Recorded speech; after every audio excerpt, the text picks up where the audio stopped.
planted. What up, everybody? Welcome to episode 14 of SpikeTalk. I'm your host, Baby Bay. I'm here with my co-host or another host, whatever you want to say, Frost. What up, brother? And we got Steve in the back doing the works. Hey, yo. It's been quite a bit of drama in the community, and it's playoff time, baby. Fucking playoffs, bro. I love this shit, man. This is what we do this shit for. You know what I mean? I want to start. Yeah, I want to start today off this podcast off of just talking about that video with the predictions that you set in the beginning of the season, and just get your thoughts on it and how everything has happened, right? Because we kind of touched on it quite a bit in the last episode. I was giving you mad props for qualifying for champs and everything because that was the whole goal, right? Yeah, for sure. The early part of the season, that was the goal. I think it's a curse because now it's like I'm unhappy with champs, just champs. Which is the conversation I've already had with the players. Some of them are disappointed about my demeanor, but I don't know, it's just who I am, I guess. I just can't be happy with things as they are. Mm-hmm. There has to be more, right? Now that we're here, it's like, why the fuck does it matter? Win the thing. That will matter, right? No one, so, but anyways, yeah. I didn't see Gen G coming in the way that I think I should have. I tried to try Lakia, for instance, so I knew, obviously, that, he was talented. Munchkin, super good player. But, so, I had RQ, basically, in the Gen G spot. And RQ was just slightly below, but... I still think DRX and PRX are above the rest. Yeah, predicted we would be top 3-4. I think I'm just going to stick with we are third. Yeah, we better be third. Predicted T1 would be booty. This is actually harder than you think. I don't think I'll put T1 there, but... That's why I just threw random names in there. I think T1 should be better just by talent alone. The more I think about it, the more it looks... Yeah, I'll just agree with him and go, I think T1 could potentially be that bad. Unlucky. But we'll get into that later as well, for sure. Yeah. So I think I was correct, but the road to get here, I would never have expected. Every single season we've had a new player, basically. Literally. And then even for primmie, for playoffs, it was most people don't. I mean, I could talk about this now, but we didn't even run, we couldn't even install our old stuff because obviously people were anti-shouting us, blah, blah, blah. So everything had to be prepared anew. And pretty much we literally we could only play versus Secret 3 maps. And funny enough, we didn't get all 3 maps. I won't say much. I'm going to let my players talk about this because they will say, I don't know whether they'll say it beforehand or whether they'll say it when they do the final season review with us on this show. Yeah. When you find out about one of the maps that we played, I not only believe you will laugh, I think it would be the funniest episode we've ever done. That's all I will say. I can't wait, bro. So we didn't even get the veto that we wanted or expected completely. Mm-hmm. And yet it worked out. But certainly that is not something I want to do again. And obviously, primmie is here for the longer term. He's certainly here for as long as I'm here. So, though everything is still focused on next season, unfortunately for him, he's being coached by me. So there is no next season before this champs. So, our focus now is on getting him ready for this champs and getting the team ready for this champs. And I do not want to go through what I've been going through because it brought me back vibes to LCQ. So I think it was 2021, 100 Thieves LCQ. We just placed 4th at champs, at Berlin. And unfortunately, because of the way the brackets went out, we had to play Optic had an easy road and we had to go through Gambit and Ascend. And then we get to them and then we lose last map, and they get more championship points. So basically, we have to go through LCQ. We go to LCQ. We're in winners finals. All of a sudden, teams like you fucking asshole, couldn't stay at home. You motherfuckers got COVID. Then it went to an offline format, if you remember, online format, which you were there. Bro, we didn't even have COVID. That's the biggest bullshit ever, by the way. Well, that's what they told us. Bro, we got tested false positive, and then we had to go the same day to go get like the PCR, which is the one that's like actually fucking good. The one that we all should have been taking anyway. By the way, we shouldn't have been taking this stupid fucking test where 1 in 4 are false positive. This is all for another time, but we didn't even have it. We got a PCRs, and yeah, they had to cancel the fucking land because the COVID laws in California were just so fucking dumb back then. It was so dumb. I think we actually talked about it. That was such a shame. That was such a shame, by the way. But anyways, continue. So it screwed us because simply, I had the genius idea to go, fuck. Everybody saw on LAN. Now they have 10 more days to prepare for when they play us. So I revamped the system, including player changes and swaps. Right, Hiko and Boy kind of swap positions. And I did all this, and we whole new playbooks for all new maps in 10 days. And I'm a fucking idiot because, frankly, I think it did more harm than good. And ultimately, we went down 13-11 2 times to last map to Rise and to Cloud9, which we won't get into Cloud9 specifically, but let's just say that, it wasn't the cleanest tournament, wink, wink. And that's a coincidence. I believe Autumn was there. Oh man, that's funny. Anyways, so I learned from that experience that maybe doing things like that probably isn't the best thing. Yeah, but then I keep doing it because, frankly, from all my backgrounds, Dota, especially Rocket League, you have to be able to. Street Fighter also, I'll say, is another big one. You have to be able to make these like sweeping changes quickly when you play someone, either on a back-to-back or specifically speaking, like when there isn't a lot of time between your last match and this one, you have to be able to do that. Because if you can't, like, if you're so fundamentally sound and so gifted that you can just like wake up and just like play them again and like it doesn't matter, you're just better. Okay, cool. But if the team is on the same level, oftentimes that risk either becomes a boon and becomes a big reward, or it becomes like, like the reason you lost, right? Because you weren't ready. And at that time, I think I hurt the 100T players a lot more, including Aaron Boy. I think I hurt him a lot more because I think we could have won just playing them straight up. Probably, yeah. But I did what I do, and that's just overanalyze and overthink. And sometimes you fucking catch yourself, making a stupid decision, right? And certainly, I will say we did that this year a lot, but it helped us, I think, more than at least it hurt us. But it doesn't mean that, technically speaking, I'm happy with, I think, how we had to get here, because I think it's insane to have 3 different players: season 1, season 2, and then playoffs. I wouldn't wish that on my worst enemy. Some people think it's a competitive advantage, which I'm sure you're going to tell me we'll talk about later.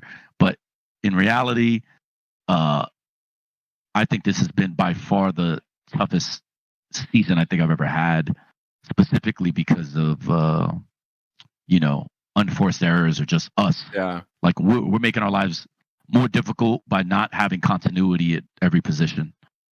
So that's what I was literally going to lead into, and I was going to ask you. I was going to say, because we've talked on this podcast a lot about how you feel like you guys, like, you can beat every team in the league when you guys are like playing nice, but then you can also drop it. It's that consistency factor. Like, so basically, what I wanted to ask you is, do you think that having 3 different players, also changing up the comp so much and whatnot, do you think that has a lot to do with that? And maybe it's not just all on the players being it, but maybe it is what you just said, where it's like you're kind of being put in a spot where like you want to cook up more shit, but in the end of the day, even though you qualified for champs, it kind of takes a hit on the consistency across the board.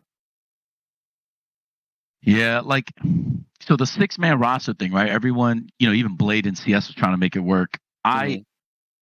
I think it's you have to evaluate everything on need. What is your need at the moment? And obviously, some maps we didn't need a Sova. Some maps we needed more firepower, and we needed somebody that can add like a different spark. So Surf obviously played. Surf changed positions, ended up playing Viper, I think, on Bind against T1. Ended up MVP, dropped like 24 kills or something, and was like pretty good. Yeah, he owned. I remember that game. Yeah, so like if you think of it like that, it's like you just go by fit and need. Is that unfair to the players? Is that unfair to the coaching staff? Is that unfair? Yeah, sure. I mean, you can say whatever you want, but at the end of the day, you go by need. The ideal scenario is what currently exists, right? You have a 5-man cohesive unit that are flexible, adaptable, smart, good enough to play, you know, in all situations. That's not always what you have, though. So the notion that like 6-man rosters can't work, I think, you know, I think players feel that way mainly because no one likes to sit and no one likes the idea of them sitting. Mm-hmm. But on pretty much every professional sport, there are reserves. We have a unique thing in esports where like, you know, we have like maps and we have like characters with abilities and agents. And I think over the course of time, you know, those type of rosters will probably exist a lot more in the future because every generation of gamer, you know, is getting much better. Eventually specialists will be like very important. And I think, you know, so I can see a world where you have 6-7-man rosters and it kind of like works itself out. But it is true that baseline, your floor is a lot higher when you have the same consistent 5, right? But can you go over your own peaks and valleys by, you know, swapping? You had the same situation happen to you in Overwatch. Yeah, I was literally right? going to say that. Like, I was a specialist. Yeah, so I know what it's like being a specialist, and I loved it. By the way, it was nice. I got in there. I did my shit. I did my thing. It was up to the team at that point. I'm like, yo, I pulled my weight, you know, or I didn't. But like most of the time, I was so proficient in what they needed me to do, and the team that I had was such a powerhouse, bro. That like, dude, if I could just steal that one little map away just because I specialize in this certain character, or just even a play style on this certain map, kind of like you said, how you wanted to sub it in, depending on maybe you need firepower. For me in Overwatch, my role was, you know, it was like that hit scan, Cassidy, they call him now. You used to be called McCree, or it was like soldier or like a widow. And the reason why I was chosen for this is because not only was I like proficient in the aiming of this character, but I took these really nice timings just naturally. It was like instinctual. Like I was just good at King of the Hill, bro. Like I knew how to get a flank in, get to the back line, and get the fuck out without dying, you know? Like I knew how to do all these certain things without it being taught to me. So it was just like, it just was just natural, dude. It worked out perfectly on the shock. So yeah, I get it, bro. And I hope this game does hit a point like that, and it might, especially with all the young talent that I'm seeing, like even primmie, bro. Yeah. Like this kid primmie's aim is on a different fucking level, bro. Like I'm not aiming like that. Like even when I was in my like whatever you want to call my peak, when I was on phase and I was getting all the hype, I don't think I was aiming like that either during that time. You know what I mean? Like he just looks different, bro. And he's not the only one. There's tons of other young kids that look like that, you know? Yeah, but at the moment there are obvious challenges because the game IQ and the like, it's like so interesting because like every time you say that, everyone thinks like, oh, he's not smart. It's like, no, it's like if there's one thing I need to explain to all the people that I know in NA that don't understand like APAC, like I do this to friends all the time. I'm sure you can recall conversations me and you have had. It's that APAC players in ranked are so used to having to 1v9 because the truth is most of them are baiters. I'll just start with the number one fact that they seem aggressive. They're not. They're baiters, especially in ranked. But what that does for you is it puts them in these 1vx situations so often. That's why APAC players are so good in clutching. That's why they're so good at combat. And what's important to note here is like primmie and Jit are special and they have high IQ. I'm talking like exceptional acumen at understanding what to do in game situation. The problem is and I have said this both to them and our team, and Cruz understands this probably the most. They don't know how to do this in a team setting. Yeah, they can't use you to give them a timing. No, they have to take a timing on their time, even if that means that your lurk is activating at the same time as the main hit, which is not textbook. Uh-huh. That fundamentally breaks the rules of what's supposed to happen. They just it's like they don't know how to like help others and think about others in the flow of the game, and they don't know like this is I think one of the biggest differences between I think like EU for instance and APAC. Everything from APAC players that I've been around, and this includes Ban, who's American. Yeah. Right? Everyone says he's American, he's not Korean. No, he's a fucking APAC player actually, because everything is about them, and the way they even think about the game is in a very singular focus. This also creates friction in a team environment because sometimes it's not your turn, baby bay. Wait, bro. Wait 5 seconds. Who gives a fuck about that timing? I'm about to give you a new one when I make the fucking rotate. You know, it just helps our defense. Now he's coming to rotate. Now you have a bigger gap. You know what I'm saying? But like, so when I say these things, people often misunderstand it like these people are not smart or they're brain dead. No, it's just that they don't look at their teammates as chess pieces. Oftentimes, in my opinion, these APAC players, including some of the players I have on my team, they look at other players as obstacles. And that's where you get this like fucked up friction in game where you're like, what the fuck are they doing? Why are they doing this? It's because that guy's not patient enough to let this guy do his thing so that guy has an opening created by this guy. You know, everything it gets is intricate. Like, it gets intricate, man. Everything is like singularly focused on their game and not the collective. And I think for sure, I will say at Talon, that has been probably the hardest thing that I've had to achieve here is to get them to act like this. And I will be very honest, I still don't think I've done a good job because we fuck with each other, but dude, we just are all on different wavelengths. And if Cruz isn't on his shit, you just get like too many cooks. But if Cruz is on his shit and he's like leading and demanding the troops, that's when you get like, Ban, no, wait, and I know I played it on here where Ban is like, guys, wait, give me a minute. And then they fucking die. And he's just like, guys, what are we doing? That for the international teams, that is always the hardest, the development of chemistry and the understanding of like the game in a natural way. Cause I'll give you like just a quick example. Cruz is an amalgamation of a lot of styles, but really he's an APAC player. Jit and primmie, I don't even want to hear it. They're fucking pure APAC. And Ban is Korean. He thinks like a Korean because of his time at T1 and because of like, his relationship with Munchkin, who he talks about the game a lot. Like, Koreans have a different style than like the Jersha players, and PRX has a different style than everyone else in Navy. So literally, and Gov is NA. Gov and me, at the heart of it, we're kind of NA.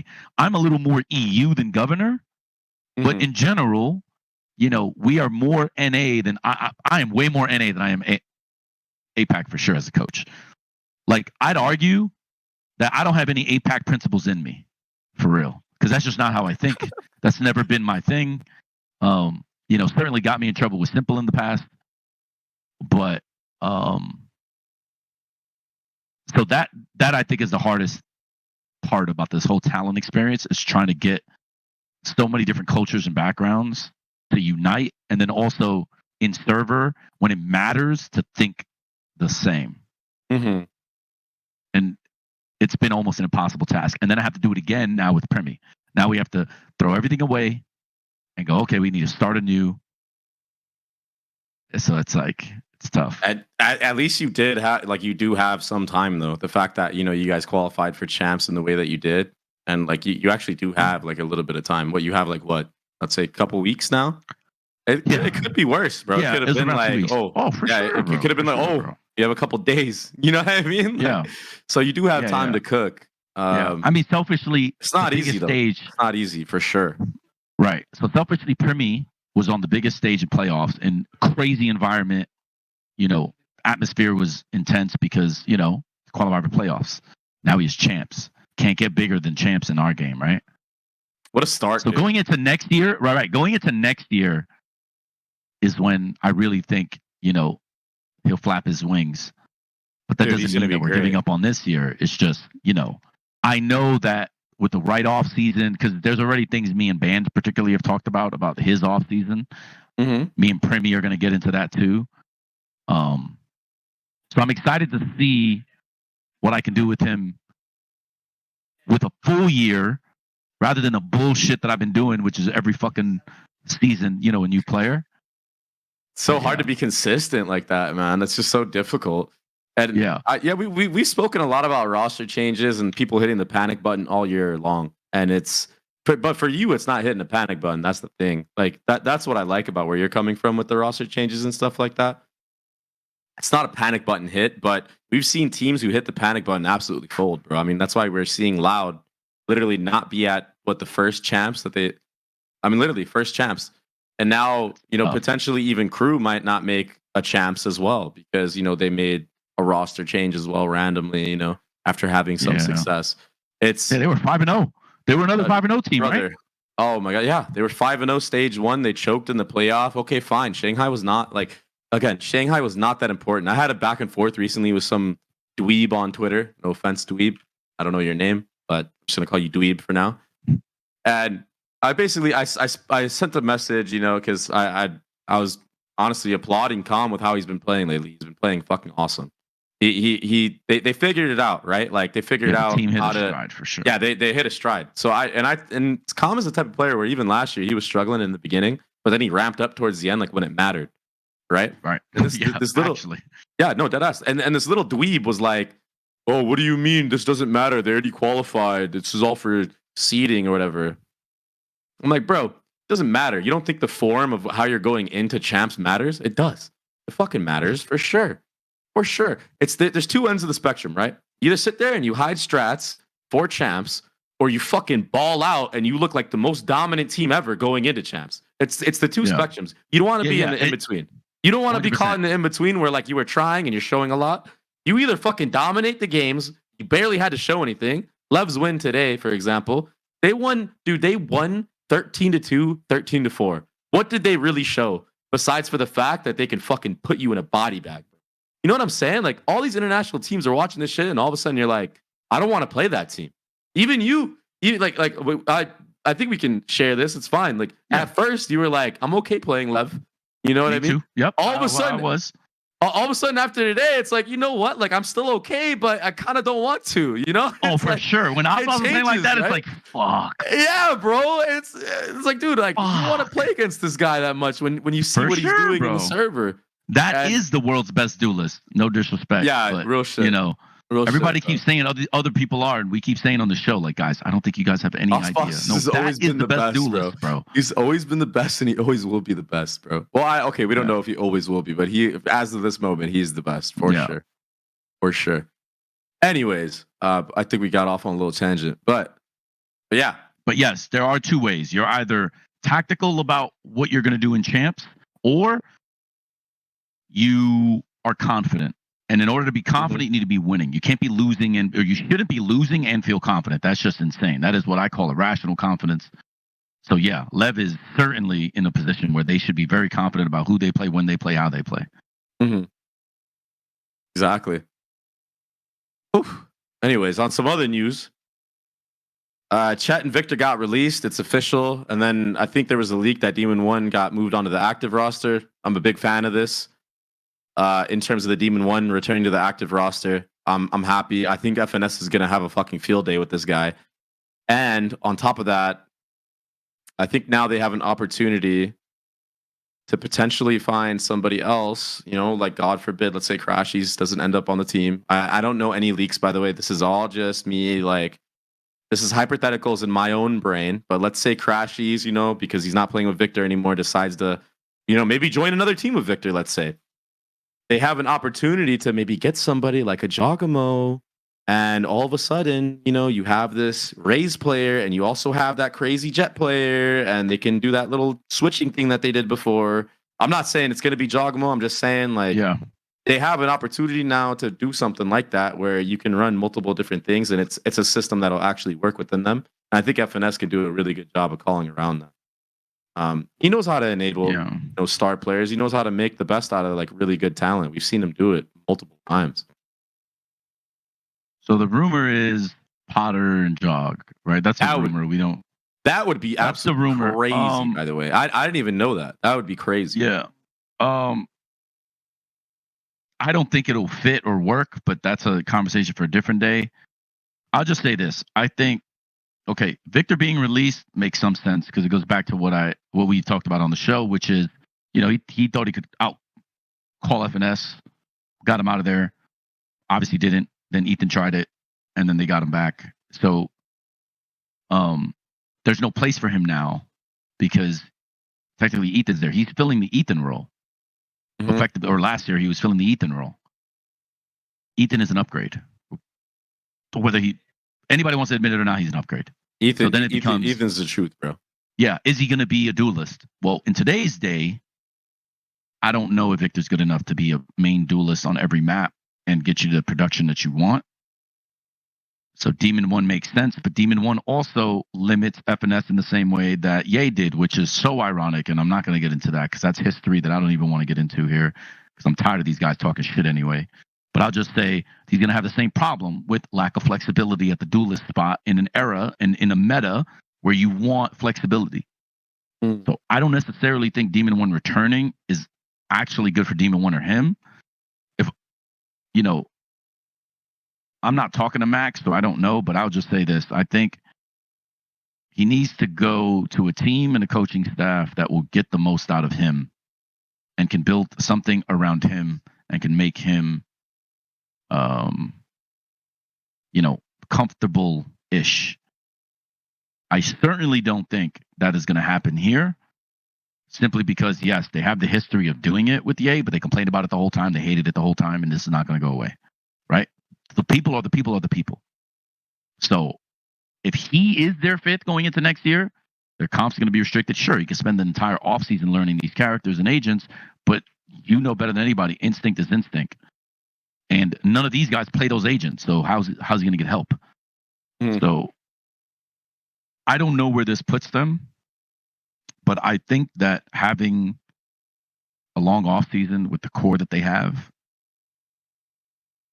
no matter what, they're going to be much better than they were this year, next year. Yeah. But I definitely think they need a more flexible duelist for sure. Especially for FNS's sake.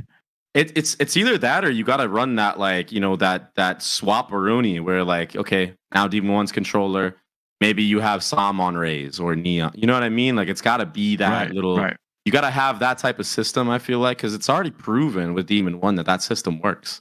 And he thrives in it, honestly. Because when he's playing that controller role and you have somebody actually going in, I feel like Sam would be perfect for that, though. Like let's say they keep it right now. The 5 is what? Sam, FNS, Crashies. Who am I missing right now? Ethan and Demon 1. Then I feel like there's a world in which you can do that, where you just swap it up like that, and you can put Sam. I feel like Sam would be really good. Like I know Sam when he first went to the game and he played Duelist. I get it, like he wasn't that great on it, but I also feel like he was so new to the fucking game that he just also didn't understand what it was like after switching from CS to actually be like a Valorant Duelist. But when he just grinded his streams the whole fucking time on NRG or whatever it was, I feel like he gets it now, bro. Like he's played the game more than enough. He knows what he has to do. I've seen him play Raze, Neon, Jet even Jet. But there's no point in him playing Jet if you have Demon 1. But you get what I'm saying.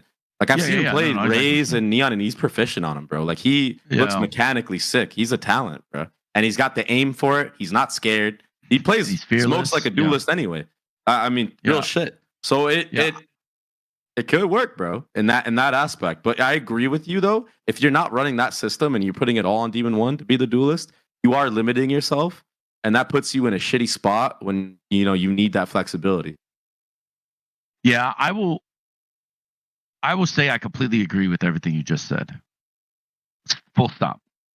If Sam goes to duelist, and if Demon 1 embraces controller, because he gets to bait everybody and because he gets to see the game before any action has happened, I absolutely think it benefits his playstyle for sure.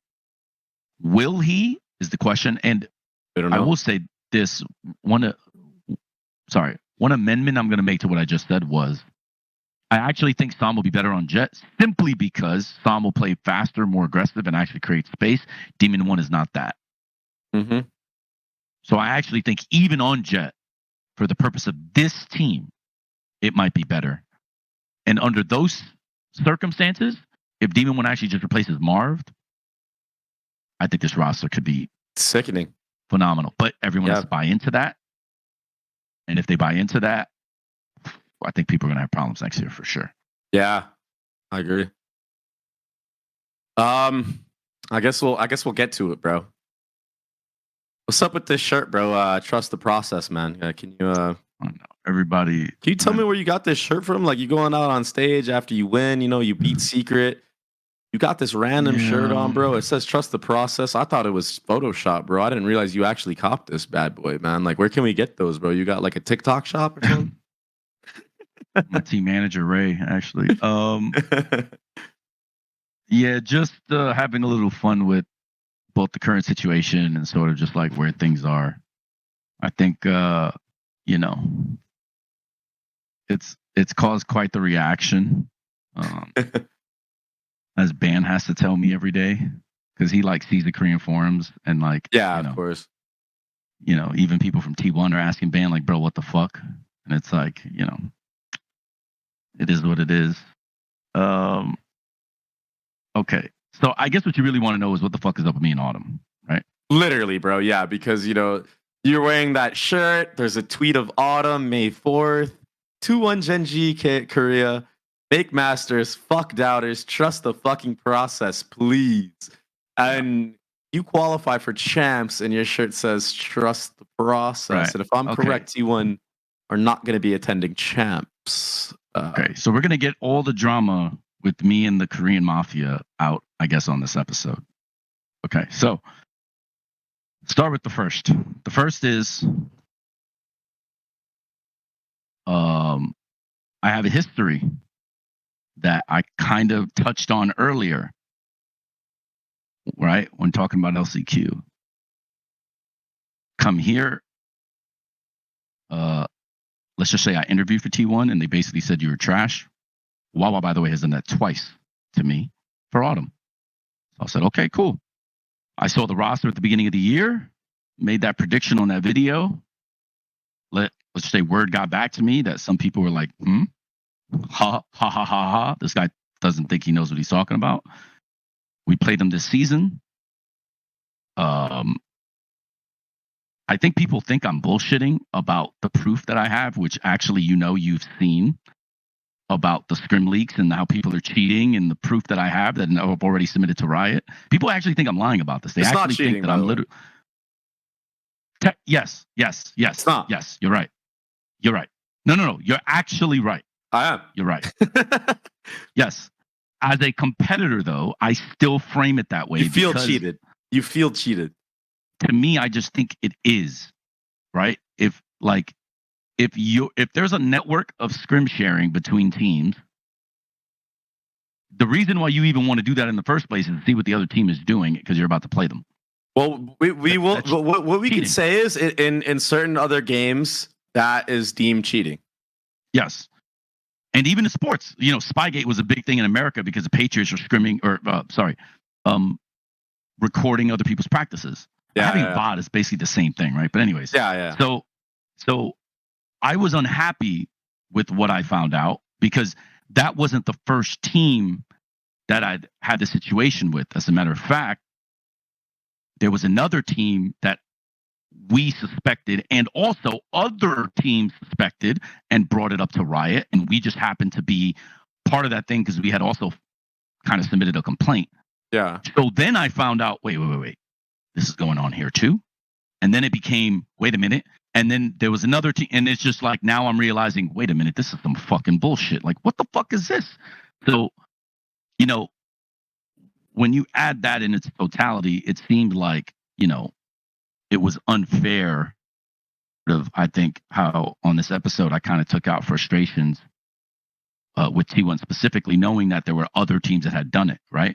Yeah.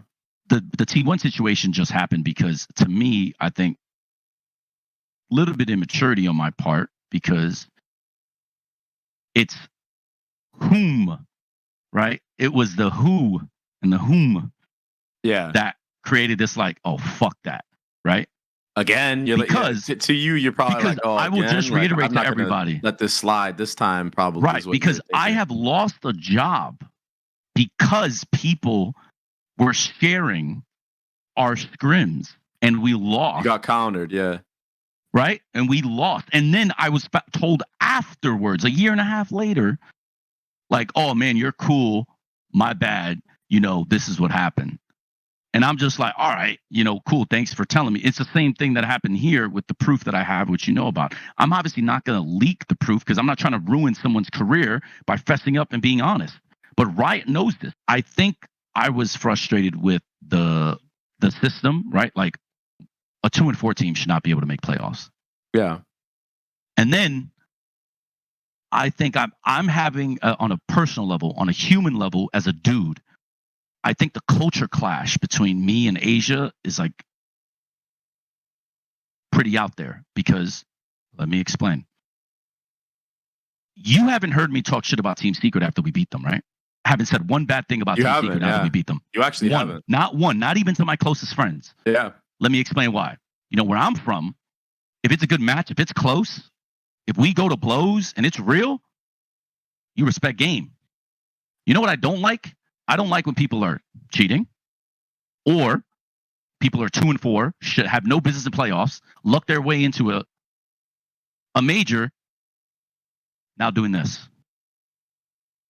That's like one of the biggest differences, I think, between like, you know, all the problems I'm having now with some of the Korean teams here and me is, you notice I talk my shit before it happens. I say, this is what we're going to do. Shut the fuck up and stop it. You notice I don't wait till something good happens with Talon to now start like firing bullets. Yeah. It's just not how I was raised. It's like, if I'm going to say anything at all, I say it before it happens so that you're aware that there's an issue or a problem. I'm not going to wait until after the fact to now just go on some tirade just because I feel like, oh, I bested you. That's just not how it works. If you've also noticed, I've been very complimentary to the teams that have beaten us afterwards. I let them talk their shit and I embraced it. I'm like, yo, good stuff. Yeah. Because where I'm from, where I'm raised, that's how you're supposed to do That's it. sportsmanship is what that is. Right. I mean, so what I didn't you like, talk smack and then, you know, after server, bro, that's it. You leave it in the server, right? You know? So what I didn't like was just, okay, so not only did they do what they did to us, right? Then they make a miracle run, end up there, you know, obviously the system helped them and all this other shit. And then it's just like, you know, fuck all the haters, you know, blah, blah, blah. And in my mind, I'm like, that showed a complete lack of self-awareness. Now, mind you, you know, this is what T1 wants because, you know, this is the person at the helm of their program. So for me, it was more just like, okay. So then obviously fast forward, you go through all the DRX stuff. Now it's like, you know, the whole Korean community is against you, whatever. So now I'm just doing what I know is going to like effectively get under their skin, which is I can tell. I know what you're doing, bro. You're doing the mind game. I'm gonna do what you motherfuckers do, which is just talk shit afterwards. All right, cool. I could do it too. So then I just waited, and then I just did my thing. Right? Like it's the truth is, it's a lot of it is just gamesmanship, but it's just so, you know, it's me evolving to kind of acclimate to the climate here because the fact of the matter is that Trust the Process shirt was really just to poke and jab, but in reality, I don't actually, you know, wish him or them what or like any of the teams like wrong. I was or like, gonna get to that. Yeah, I was literally gonna say that. I was gonna say it's mad not about personal. that shirt. Yeah. The Korean forums were like all up in arms. Like even an example. So here's something I think was funny.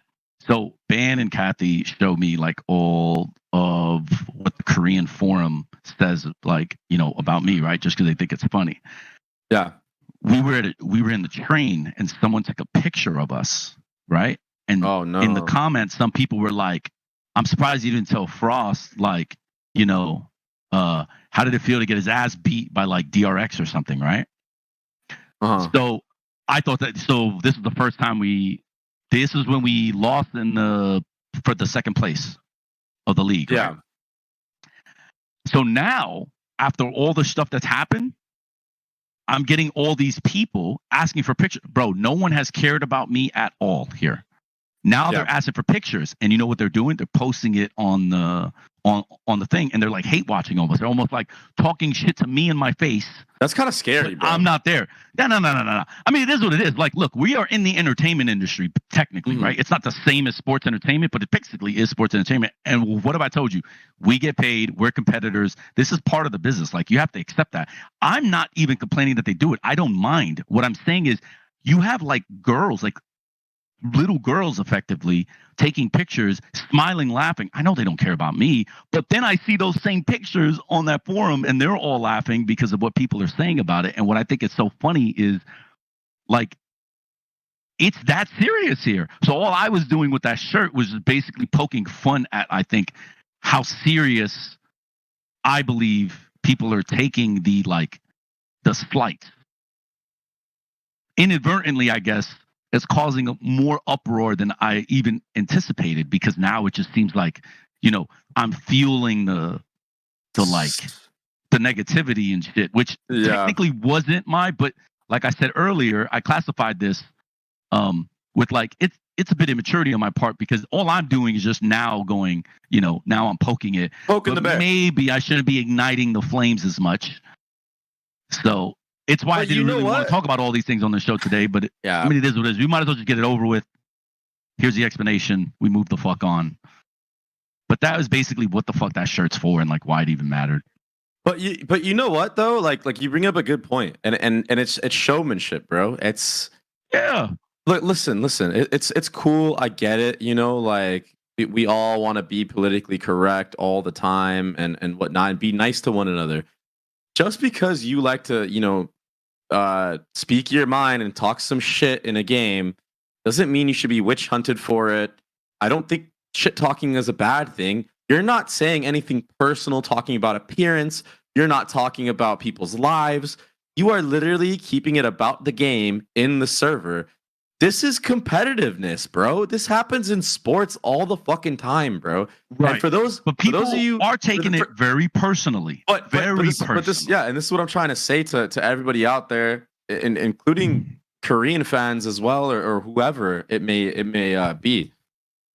This is how sports are in your country. I guarantee you 1,000%. If you go play any type of sport or go play basketball or whatever sport is popular in your country, on a fucking street, on a court, whatever the fuck it is, or professionally, people are going to be talking shit no matter what. Bro, hockey is a sport where people literally are allowed to fucking fight. Fist fight. And you can fight, and guess what, bro? At the end of the fight, you might still hate each other, but I'll tell you what, bro, you left it all out there, and that's it. You're not going to fucking go and witch hunt them after the fucking game and be like, oh, I'm going to beat your ass again. You leave it out on the field, and that's it. It's about the game, bro. We cannot be so fucking salty about shit talking. If imagine a world in which nobody shit talked, nobody would watch this shit, bro. Nobody would give a flying fuck. Nobody would care, bro. We like seeing personality. We like seeing people for who they are. That's what it is. This is entertainment. We are entertainers, bro. Yeah, but it goes in tandem. Yeah, but there's two things about that though. One, there's a Korean saying that people at Talon have told me exists, and it is much better to stab someone in the back than slap them in the face. This is culturally the difference between like us in America, me as a Latin American, and them. So what you're seeing is this culture clash, right? Because even we'll talk about it in a bit, but even termi takes it so personally, even though to me it's pot calling kettle black. Because you know what my first introduction to termi was? Well, actually, last Champs, me and Kan Yang talked about me coming on as a consultant to help them. Glow and termi basically were like, fuck this guy, he's trash, effectively speaking, right? I have no problem with people knowing that, right? So I come here, well, if I'm trash, why are you third? Why are we fourth? How was I a couple throws away from basically taking your second seed with a team that you definitely couldn't do shit with, right? That's just facts, hey, bro. Right? Let's facts, right? If we're gonna speak about that, let's talk. Because everybody said Talon wasn't gonna do shit this year. So these same people that said they weren't gonna do shit this year now can't be like, yo, you guys aren't shit. It's like, bro, that doesn't make sense. Which one is it? Did you almost get O2'd? Like, were we battling with you for second place? Then how are we not shit, right? So it's like they're taking this shit extremely personally. But I think it's the culture clash of what I mentioned. You're not supposed to speak like you don't in Korea. You don't speak this way. As a matter of fact, it's better for you to hold it or talk about them behind their backs than to their faces, which is, in my opinion, one of the biggest issues I'm struggling with in Asia. Because, for instance, you know how many coaches, teams, GMs have come to me to say, yo, I can't believe you're actually talking about this shit. Dude, here's proof. Here's this. Here's that. Like, there are other people in the scene in Asia that knew that this cheating thing existed in this way, and none of them talked about it because they're so afraid of what other people think about them that they're unwilling to tell the truth. And to me, that is absolutely insane. Like, as a human, as a person, I just can't understand that logic or even being in that position. Now, I have to also understand that luckily for me, I'm American. And though America gets a lot of shit for a lot of stupid things that we do, and obviously a lot of fucked up things that our country has done in the past. Yeah. In reality, though, our culture is one where we're not hindered by, like, you know, small example, we have the First Amendment, where free speech, which a lot of places don't understand or get to enjoy because of other, you know, either socio-political or like, you know, and it's like, for me, it's that dichotomy that exists where, like, people take it offensively because what I'm saying, either they would never say or they never expect someone to say. But in reality, my argument is what I'm saying is the truth. So it's like this, like, weirdness, because this scrim sharing thing, I think, has gotten, you know, it's become me against, like, all the Korean teams and me against the world. But in reality, most of the teams in the league have basically known this was a thing and have said it. And even Riot knew about this problem. Like, it isn't like I just, like, opened Pandora's box. People were already aware. What they weren't aware was how serious it was. And all I did was shine a light on it, and obviously talked about it here. And it became this, like, spiral out of control where now it's just like, you know, like, I'm like the bad guy, hateful or racist. No, I don't care about the bad guy. That's fine. That is totally fine. That's been my, you know, this has been the perception of me forever, and it doesn't matter if it changes because, quite frankly, like, at the end of the day, other people's opinions are their own, right? Like, I don't worry about they're that. allowed, yeah, they're allowed to feel however they want to feel. Yeah. Yeah, it's just become this thing where it seems like I'm picking on Koreans. It's like I'm not. I'm just stating that this shit is happening, and you know it's happening, but none of you will ever say it. So it's like I'm cursed with the position of just being the guy that is like, yo, this shit is fucking wrong. We should change this. And I know I'm openly saying it as often as possible because I really want Riot to put it in the rulebook, because they did not put it in the rulebook for League of Legends. And, you know, I have certainly bitched about other things in the past, timeouts for coaches, and there's a bunch of other things that Riot has actually turned the corner on. So I'm trying to put internal pressure, like I told you, with, like, us talking about it so freely so that other people realize, dude, this shit is not cool. It shouldn't be cool. Like, I'm never going to talk shit about you if I beat you, but I know I'm cheating. Right? Yeah. Like, I just won't do it. Is against me to do that. Obviously, that's not the case for everybody. You know, it is what it is. And they're certainly adults. They can do whatever they want. But from my perspective, this should be part of the rule book. And I've just been going in about this because I think it's worth and worthy of the change. Someone's got to do it. Pissing off. Yeah, but it is pissing off a certain segment of the pop. And I'm not doing myself any favors by this putting that shirt on. So it's funny. It was, but I also understand that the heat I'm getting technically is deserved because I'm shining a light on shit that, like, these people don't want to shine a light on. Yeah. So it's just unlucky. And to be fair for Riot, it's something that's extremely hard to enforce, by the way, because I completely understand. You have to have the most solid evidence ever if you actually want to be able to do something about it. And just to clear things up, the only thing that you're arguing for right now is to just have it in the rule book so that if somebody does happen to stumble upon that solid evidence, something can actually be done about it. Because even with having solid evidence right now, let's say, bro, like this is hypothetical. Let's say we're in the finals in Champions, and, you know, God forbid, one of the teams gets VODs and it gets found out right now to this day, unless Riot decides to do some kind of, like, ruling where it's like they just make a rule on the spot and they're like, no, this is fucked up. Which, by the way, I think they have the power to do so if they really wanted to. Technically, that team would have done nothing wrong, right? Because it's not actually in the rule book right now. So all you're trying to fight for is you don't even care about what happened this year at all. You've stated this on the show. You don't give a fuck about any of that shit. You don't even care if it happens at Champs. I mean, you care, but like obviously it doesn't. You don't care at the same time. Yeah, you know, yes. not enough to like be like hanging yourself about. Yeah, but there needs to be a big deterrent. That's you want to have it in the you want to have it in the rule book. So at least if something happens, and it can happen in many different ways. Let's say a player gets cut. And they're like, oh, you know what? By the way, you motherfuckers cut me. Well, I'm about to expose you for the shit that you were doing. And there's actual solid proof where there's like fucking a VOD that he has somehow, or like even like messages or whatever that can actually be proven, right? It's like legitimate as fuck. It's not like forged or whatever the fuck. And that will have to go through a whole screening process. There needs to be at least a rule in effect where when you have actual evidence of teams doing shit like this, Riot can, do something about it. And I don't know what the punishment should be, but maybe it's just a slap on the wrist, but if it's something that's consistently happening and it's like somebody keeps getting caught out for this shit, I mean, there's going to have to be some type of repercussion in that aspect. But again, it's very hard to enforce this rule. You have to have the most concrete evidence to fucking actually do something about it.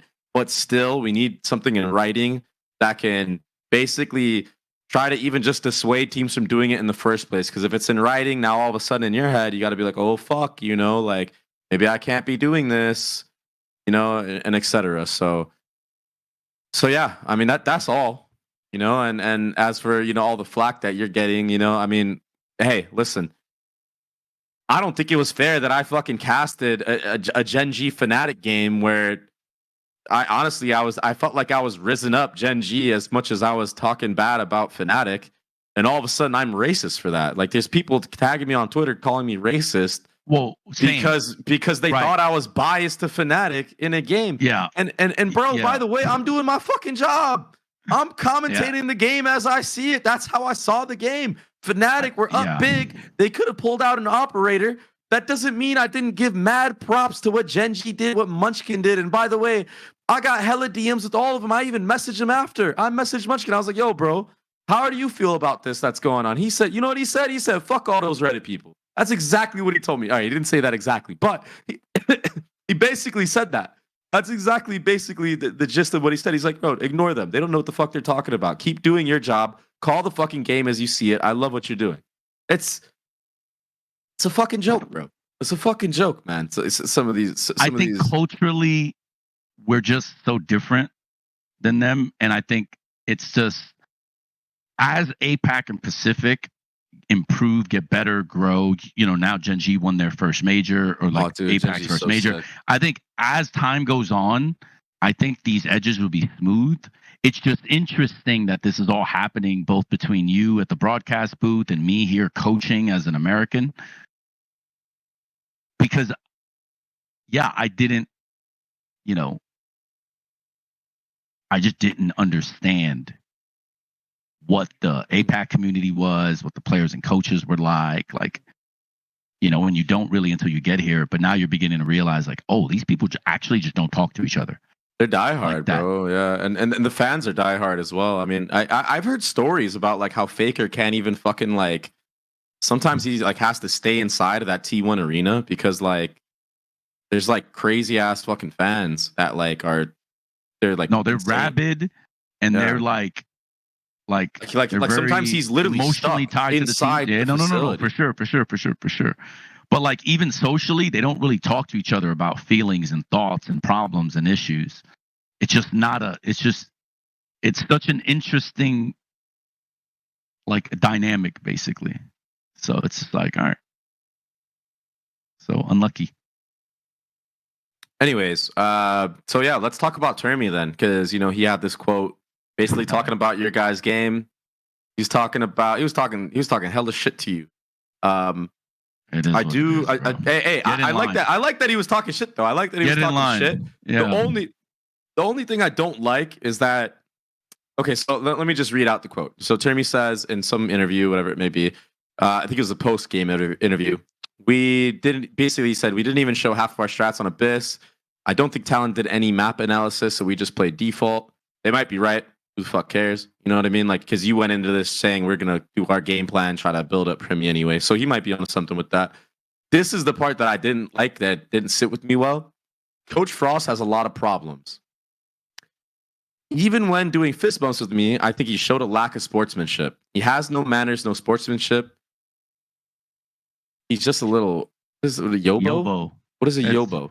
It's just a Korean slang for like I'm an idiot or something. Like a child, or maybe? Like, Yeah, basically, that's fine. Yeah. So I took a timeout at 12-4 to punish him. Oh, yeah, by the way, I fuck with the 12-4 timeout to punish. That's fire. Thought it was funny. No, Yeah. exactly. Like, It was because funny. you probably do some shit like that too, bro. Honestly, bro, funny. that's fire. That's fire. That the It's funny. 12-4 to punish is fire as fuck. Mad props to you, Termi, for that. But just from your point of view, I don't see you as a person that lacks sportsmanship at all. I get that he might think that you lack manners because, you know, obviously there's the culture references that you were talking about. And in general, the world thinks that American people are ignorant. This is all shit that, like, we don't really need to really get into the nitty gritty of. Honestly, this is very, like, it's almost like politics in a way where it's like, it just is what it is. You know what I mean? I mean, but here's what I'll say. like what is he talking about the fist bumps? Like how Here's what would I'll say. he? I didn't show him enough love in the fist bumps. I didn't like do my normal how I am with everybody. But it's okay to just be like, we don't like each other, right? Termi made it very clear last summer to Kan Yang, right? Going to Champs, that he didn't respect me or what I thought. You want to know the first time I met Termi in Asia, what happened? What happened? I put my hand out and he walked right past me. Looked at me, by the way. There's a guy from so basically we were getting filmed by Riot. They hired this company called Core. Yeah. I won't mention the name, but there's a guy that was right there and we both looked at each other and he's like, oh, it's like that over here? I was like, yep. So what's interesting is he says I have no manners, but the first time I met him, I stuck my hand out and he basically looked at me like I'm a fucking idiot and just walked right past me. But I didn't say anything about it. Before this DRX thing, did you ever hear me go, yo, this fucking Termi guy is a dick, I don't like him? You were only hyping them It up, is- bro. The it is- entire it is year, what it real is. shit. Bro, the entire year you were saying that DRX was one of the best teams in Right. terms of macro and all this shit. Right. And then But the truth is- just now you started laying it on heavy because they got rid of stacks and you didn't agree with that decision. And you're entitled to your own fucking opinion, bro. Sure, And but not in Asia, and especially not in Korea with Koreans. That's just the thing, though. Again, it's much better to keep your mouth shut and stab somebody in the back than just be open and honest about what you think about the situation from the very beginning. I'll just say is that that, actually a thing? Because, bro, like real shit, yes, like bro. When I heard that, I honestly, was just like, wait, what? most of my friends are Korean, bro, and like I don't know, like it's But they're honestly, Korean Americans. They're Korean Americans, not from homeland. No, bro. I'm talking about homeland. I've been on teams that had like Krusty and Junk Buck and 9K. These are all like coaches that Yeah. were Korean, and they were fucking fine, bro. I love them, bro. They're like Yeah, some so of my best those, friends so to this those day. might be my guys, but from what I'm hearing here, it's just a cultural thing. But anyways, look, he's certainly entitled to his opinion about me. If he doesn't like me, it's cool. I mean, I certainly don't like him either, right? Because of all the things that we mentioned, we talked about. The funny thing about like Abyss, right, is DRX never plays new maps. They picked a new map against us. Mm. What does that tell you? He can say all he wants about we suck. They only ran defaults, but they were nervous enough to pick Abyss. Because again, if his goal is to beat Talon, okay, cool, you won your Super Bowl. But shouldn't DRX's goal be to win a championship and therefore beat PRX and Genji? Why would you want to let them know you play Abyss early? If they're better and they can just beat us whenever they want, shouldn't they just pick a standard comp like the same comps we played or the same maps we played last time and just play it out? Nope, that's not what they did. So they can talk or all the hubris and all the is like whatever, but at the end of the day, facts are facts. They picked a new map. They thought they had an advantage on it. They showed it early. Cool. Wonderful. Apparently he thinks we suck at it. That is also hilarious. And I'm not going to argue with him about that because, like you said, he could be correct. It's hilarious because wait till you hear what my players will say about it. And then you'll get exactly what we're coming from with why it's hilarious. As for him saying, and just by the way, to be clear about what Frost is talking about for all the viewers that are watching this, we're going to be in Korea together, and we're going to have the opportunity to bring on a lot of the Talon guys. You know, at some point and you know do a little segment where you know we get to talk about how the year went with everybody, and we're gonna talk about that specific map. So, yeah. And I understand if I don't show him as much love on the desk or like wherever as he, you know, okay, cool. Unlucky, right? I have no manners. I have no sportsmanship. You want to know what's ironic about that? You can ask anyone. I mean, you know me too. It doesn't matter where you are at Riot. You could be a janitor. You could be a player manager. You could be anybody. I show everyone the same respect. There's never been any complaints about me at any events, but there are complaints about some of these teams, about players and like coaches and the respect, lack of respect. No one has that problem with me in person. No one. Not a single person has been like, oh, this guy's been rude to me. And it doesn't matter how high or low you are on the Richter scale. Like, to me, it's irrelevant. So I find that interesting that they take it so personally that they have to take shots. Buzz says some shit like, you know, I was talking shit about him on Twitter. Actually, all I said was Korean teams have an advantage, which everybody knows what the fuck I mean now. He hit me up on Twitter after they won. I didn't say anything to them, right? All I did was say, bro, are you just talking now because you won? Would you have said that if we actually 2-0'd you like we should have? Because we should have. For the second seed, we should have 2-0'd them. We had to throw a lot on Haven. Yeah. We would have 2-0'd them.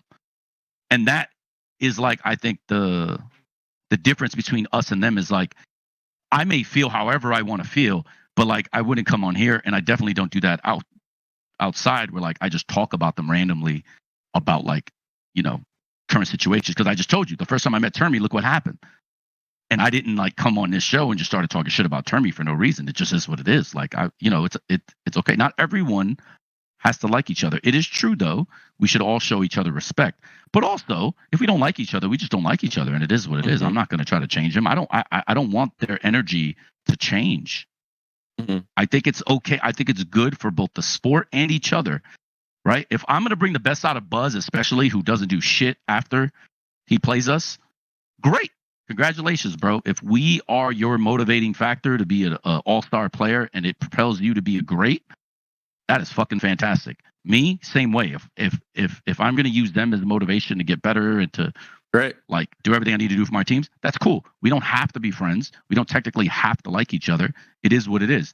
I just think it's kind of funny that these people use certain verbiage similar to what we talked about with Autumn, right? Always like, oh, fuck the haters, blah, blah, blah. It's like, yo, you just got gifted Shanghai acting like Conor McGregor, like, oh, trust the process. Then I got this guy going, he has no manners, no sportsmanship, he's not raised right, all the stuff. It's like, brother, what are we even talking about? What did you do the first 2 times? So it's like, it's this like, I think, inaccurate assessment of what actually is happening that I think causes even further divide amongst us. But I think at the end of the day, I'm all for it. And if he wants to teach me lessons about whatever he felt, you know what I think is interesting? We went into playoffs focused on primmie. Yeah. Because if they're so worried about seeding, that's cool. I get it. They need to be worried about seeding. Seeding does matter. But you know who's a 4th seed right now? Sentinels.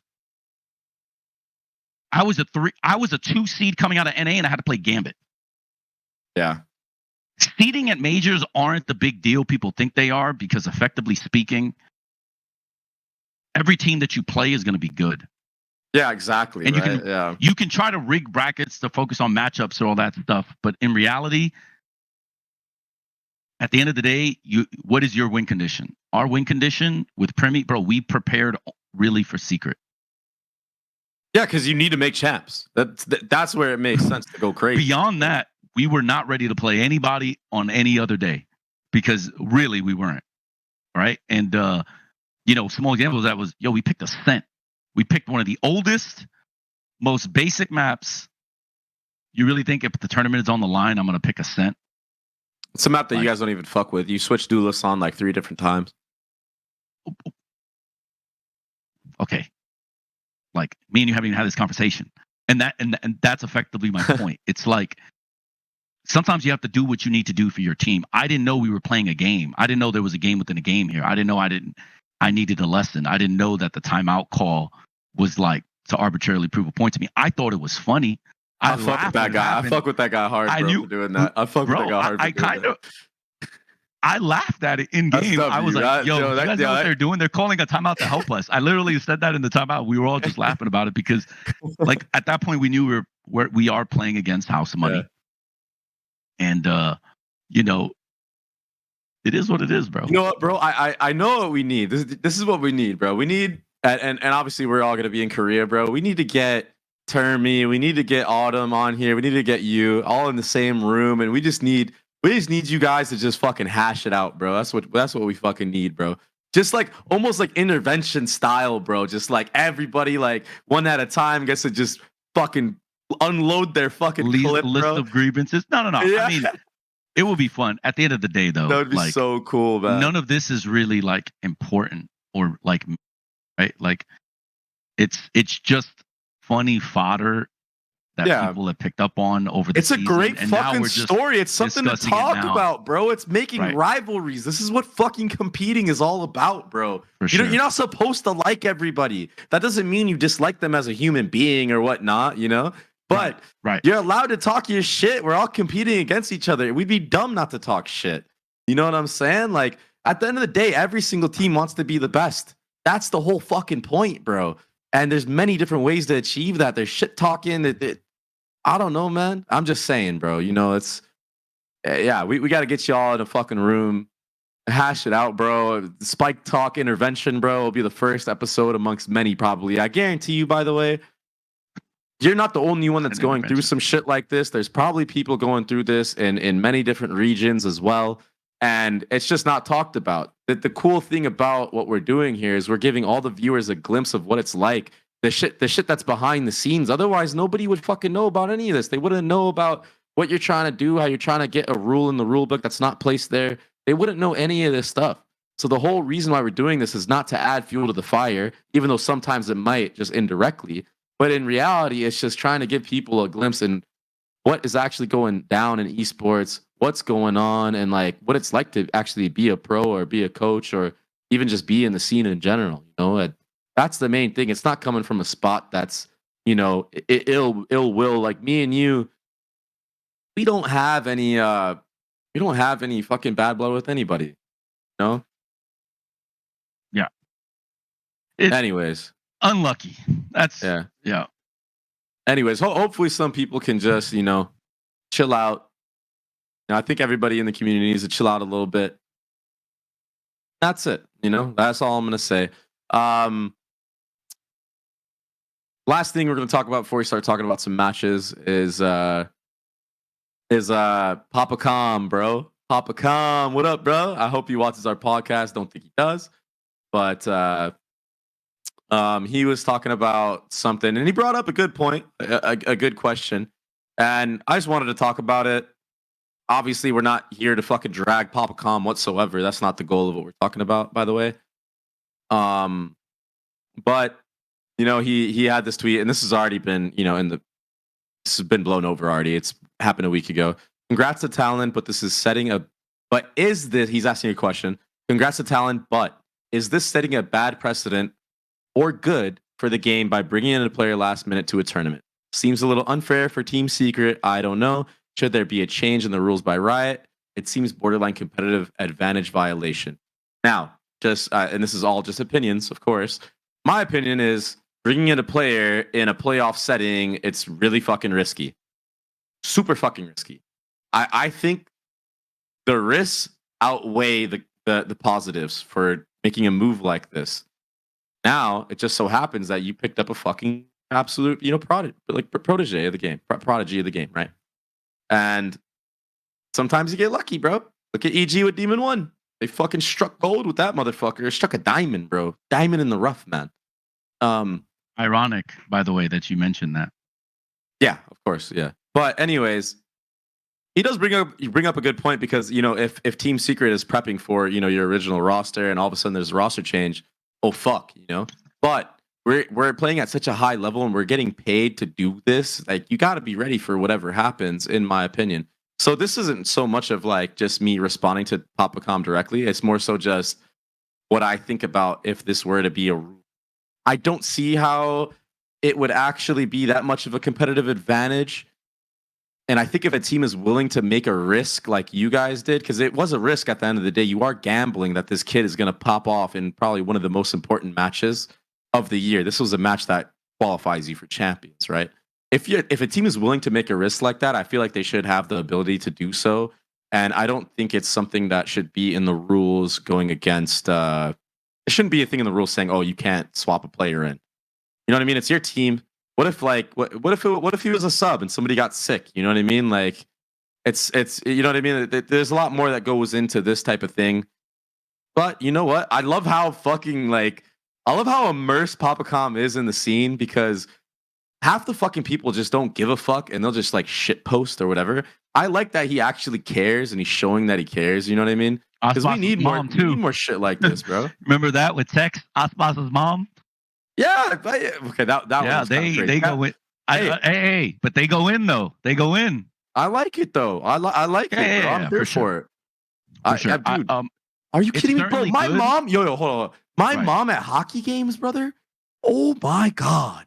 When I was growing up, bro, my mom was shit talking other parents, bro. It was nuts, bro. I swear to God, it was nuts. Like, holy fucking shit, bro. But anyways, go ahead. Yeah, to your point, I think it's good that parents are so supportive of their children that they're immersed in things that they're doing, including, like esports and like, Valorant, and talking about Valorant in that way. So I think that's cool. W, I think, for sure, big W. I will say, I don't think this is just Papacom's opinion. I certainly think I don't think he's watching Talon games, first off. I think he's listening to his son and, possibly their players talk about this and just kind of going, yeah, actually, this does make sense. Why is this fucking okay? What I think is ironic was what you mentioned, that he kind of had a similar move, or his son had a similar move on his last team. The timing was much different. But remember, he had to integrate a new player, and us at Furia, we beat them with Demon 1. So early on, it wasn't sunshine and rainbows either. So it's not easy to do to integrate a new player right away. I certainly don't agree, because as someone that, again, have the most experience at this, we've had a rotating fifth player the whole year. It's not easy. If, like, small example, they were scrimming with Dicey after Shanghai because they weren't sure if Aspas would come back visa-wise. I'm sure if you asked them at that time, will it be easy to integrate Dicey? They're going to be like, not really. Yeah. So if it was so easy, everybody should do it, I think, actually. Okay, now the question becomes, is it legal to do this? Riot knew about primmie before. We just couldn't play him because he would have played weeks before. It's just visa situation is what visa situation is. Oh. We got unlucky, right? Like if we're being honest, we would have wanted him, let's say, in the DRX match. Did we need it? No. But we would have, right? Mm-hmm. Like, why wouldn't you want to go for the second seed with as strong as you can, as strong as you can go? Give him even more reps and et cetera, yeah. Obviously, shouldn't he have played versus Zeta? Like, to get LAN experience before his playoff match? That's the goal, right? Like, you don't think, like, he would have played then? And then what? And then what? Mm-hmm. Like, is it more legal now because you've seen him? Right? Like, I don't know what primmie was an available free agent for every single team in the league to get. It's not like he wasn't. That's true that he probably wouldn't have accepted terms for most of the teams in the league, obviously. But he was an available free agent for everybody. So it's like, if I wanted to sign Baby Bay and bench Governor,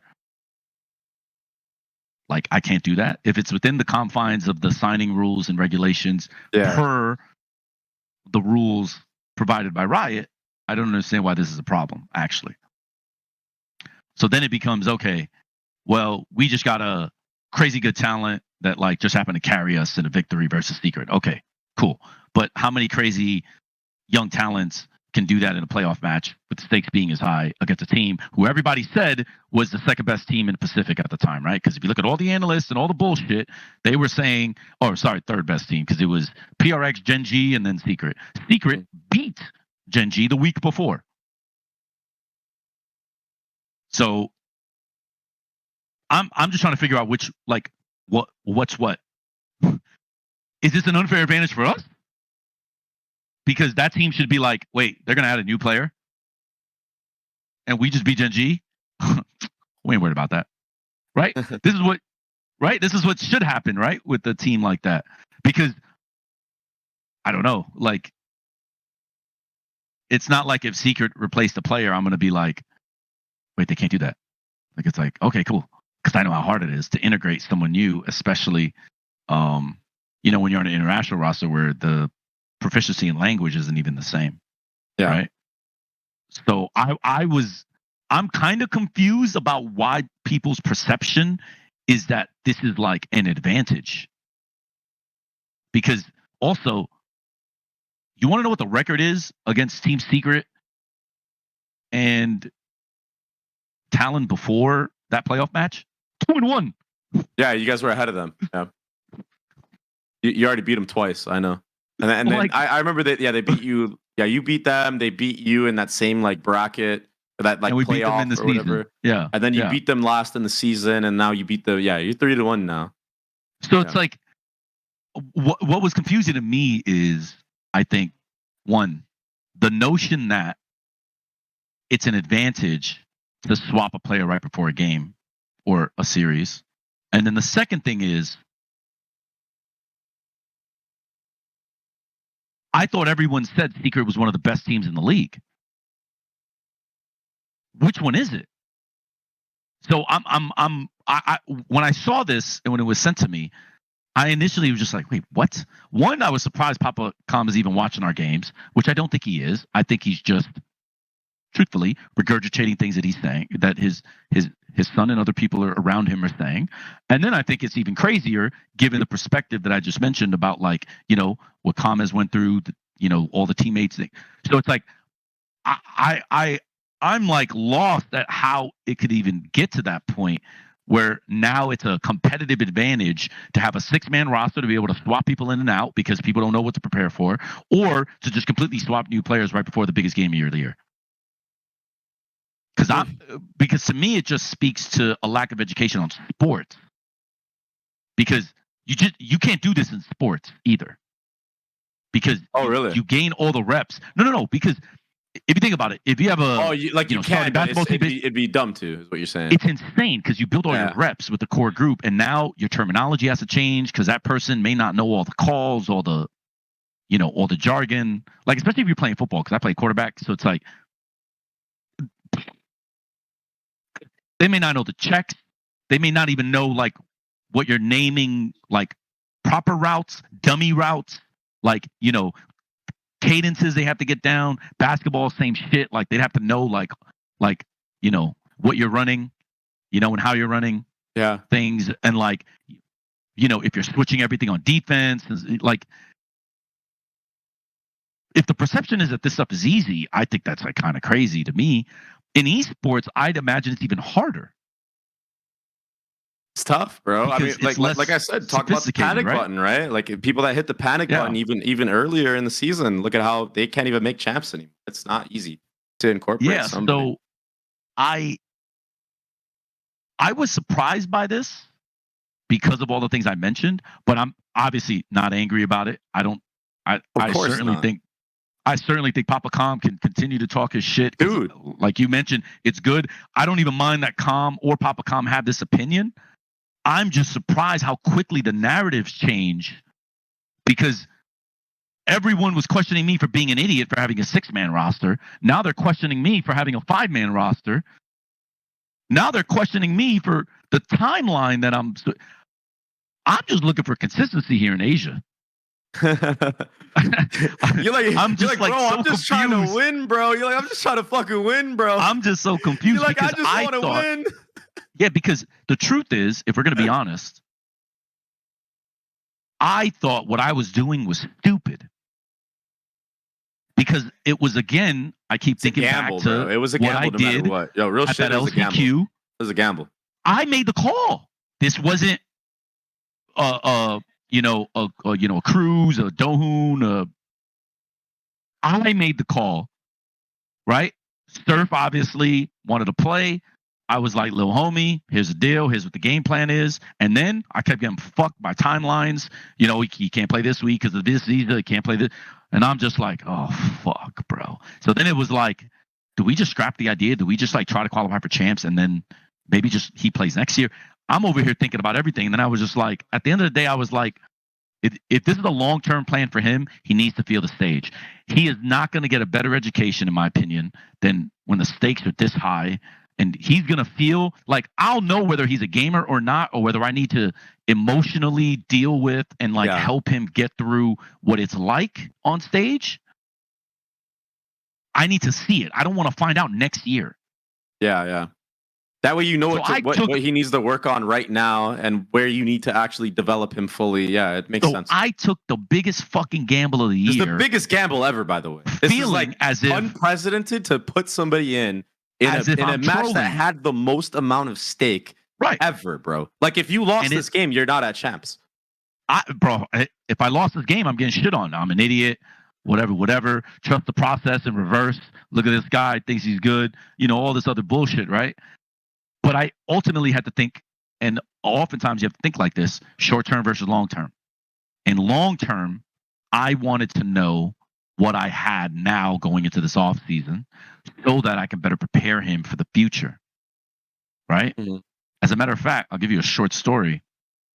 You know, I was talking to Primmie going into this game. I was like, listen, you know, my whole thing this week with them was the team that is the most calm is probably going to win the series. And you can tell that is true by Team Secret falling off the map 3 times on Abyss in a map that they prepared for and picked, right? And it's no shot. This is just so everybody is aware of like how much emotion and how high stakes that match was. And I was talking to Primmie and I'm like really trying to gauge his mental on this. And I basically showed him there's a clip of a clutch that Hiko had against Havan Liberty in Berlin, where in the middle of a clutch, I think he's in a 1v2. He puts his hand off his keyboard and his mouse and he breathes. He goes, and then he plays the clutch, right? And I explained to him, like, you know, Hiko certainly on my teams was the most clutch player I've ever had in Valorant. I think Jip Boys is better at that. That's no shot to you, Spence. It just is what it is. I actually think he's a better clutch player than you. And I had to explain to him, like, look, this is what a guy that's a legend in his region and is one of the most famous people in, you know, games that you play. This is what he does in clutches. And look at his success rate. So like I showed him all the percentages of how well he did, you know, all that stuff, right? Mm-hmm. And I was like, if you're ever in a situation, here's what I need you to do. Breathe, right? Like, you know, close your eyes, count forward 1 to 10, 10 to 1. Just make sure that Cruz knows. I told Cruz, if he clutches any big round, you immediately call a timeout. Also, on ecos, I told him a French timeout and to calm the energy down. Don't talk. Don't let anybody talk. You talk, right? Like, I'm like giving these guys, like, this is my fucking coaching going into this week, aside from the prep. It was just this, right? Bro, Primmie looked at me and was laughing and was speaking in Thai to Cruz. And I found out later he was just basically like, bro, I don't need all this. And when I heard that, part of me is like, I don't want to fucking deal with another, like, you know, I'm the guy, I know what the fuck I'm talking about. Then he gets there and he fucking, you know, he's not the guy. And you have to just be like, you know what I'm saying? Like, I was like, okay, fine. I told you so, then, but you don't want to be the guy that says I told you so either. You know what I mean? Because I'm not that guy. I'll never be that guy. But it's just like, I fucking hate that response. I would much rather a more respectful, professional approach, in my opinion, which is just take the information in. If it can help you, great. If it can't, you just know it exists now. No, that motherfucker laughed in my face. Straight up laughed. And then what does he do his first pistol round? 4K. What does he do the second pistol round? 1v4. And then you go, yeah, he didn't need it. He didn't. You don't know until you know. He doesn't need it yet. But that doesn't mean that's not a skill that he's going to rely on in the future, bro. Right. But my point is, shit's all dope. You know what I mean? Like, you're playing on the stage. It's cool. But when things start getting a little bit more serious, which it will for him over time, because that's just the nature of things, bro. Like shit's fun in games when you're like new to stuff, right? And you're still figuring it out. But once you kind of hit that like plateau where it's like, okay, I've been in the game for a while, that's when all that other shit starts playing a way bigger factor, in my opinion. Because even me when I was like a young kid going to my first international LAN, I didn't even know what the fuck nerves were, bro. I didn't even know what any of this shit was. I just went up there and was playing, bro, and I was fine. My second LAN, bro, I felt nerves for the first time. And it was weird. It was my second LAN, not even my first one, where it was like, I'm playing in front of 10,000, 15,000 people. Internationally, not even like my people. Like these people are fucking going against me, bro. You know what I'm saying? Like I was in China, bro. Yeah, you like, never know. 15-year-old kid in China walking out on stage with like 15,000 people fucking hitting the fucking things, bro. I was not nervous at all. Second time, holy fuck, bro. It was so different. I was like, oh my God. You never know when you're going to need these lessons. Right. That's why I normally try to get people to just like be respectful in the manner of like, even if the advice you're getting you don't think applies to you now, you should take it in internally to know that probably has helped other people at some point, because you never know when you'll come back and you'll need it, right? Instead, the response I got was, bro, fuck off. I know what I'm doing. Like, I don't need this shit. And then he proved, okay, maybe he doesn't need this shit. All right, cool. All right. My bad. Hector, you also talked about early in the season how that you don't have the intrinsic ability to like kind of motivate players in a certain way or overcome certain emotional things intuitively, and it's cool to see you try and get ahead of that with a new player. True. But also, if he truly does have the mental, this is the exact kind of player you might fuck around and win a championship with. And like, so it's really exciting to hear you talk about it like that, and hopefully it rings true. Yeah.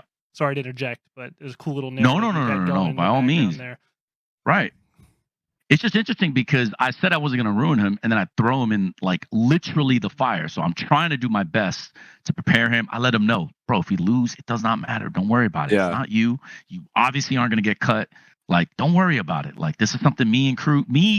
I basically told Ban and Governor to their faces, if we win this series, it's going to be on your back. So do your fucking jobs, basically. I literally looked at them and was like, don't fuck around. Like, and it just turned out that primmie obviously had some really nice rounds, highlight rounds. And it obviously worked out. We made champs or whatever, blah, blah, blah. But like, I was worried that like throwing him in the fire like this would be batshit crazy. And I wasn't exactly sure if it was the right thing to do. So I just tried to make sure that he knew you're going to feel the pressure. Here's how you can deal with it. But also, long-term, you're set. Don't worry about it. All next year, you'll be playing. Like, you know what I'm saying? Like, you'll be fine. This is nothing to worry about. Don't worry about the result. Try to do your best. Obviously, he was just like, yeah, fuck you. I got this. And I was like, all right, cool. But like, you don't know. So I didn't even know that going into these games.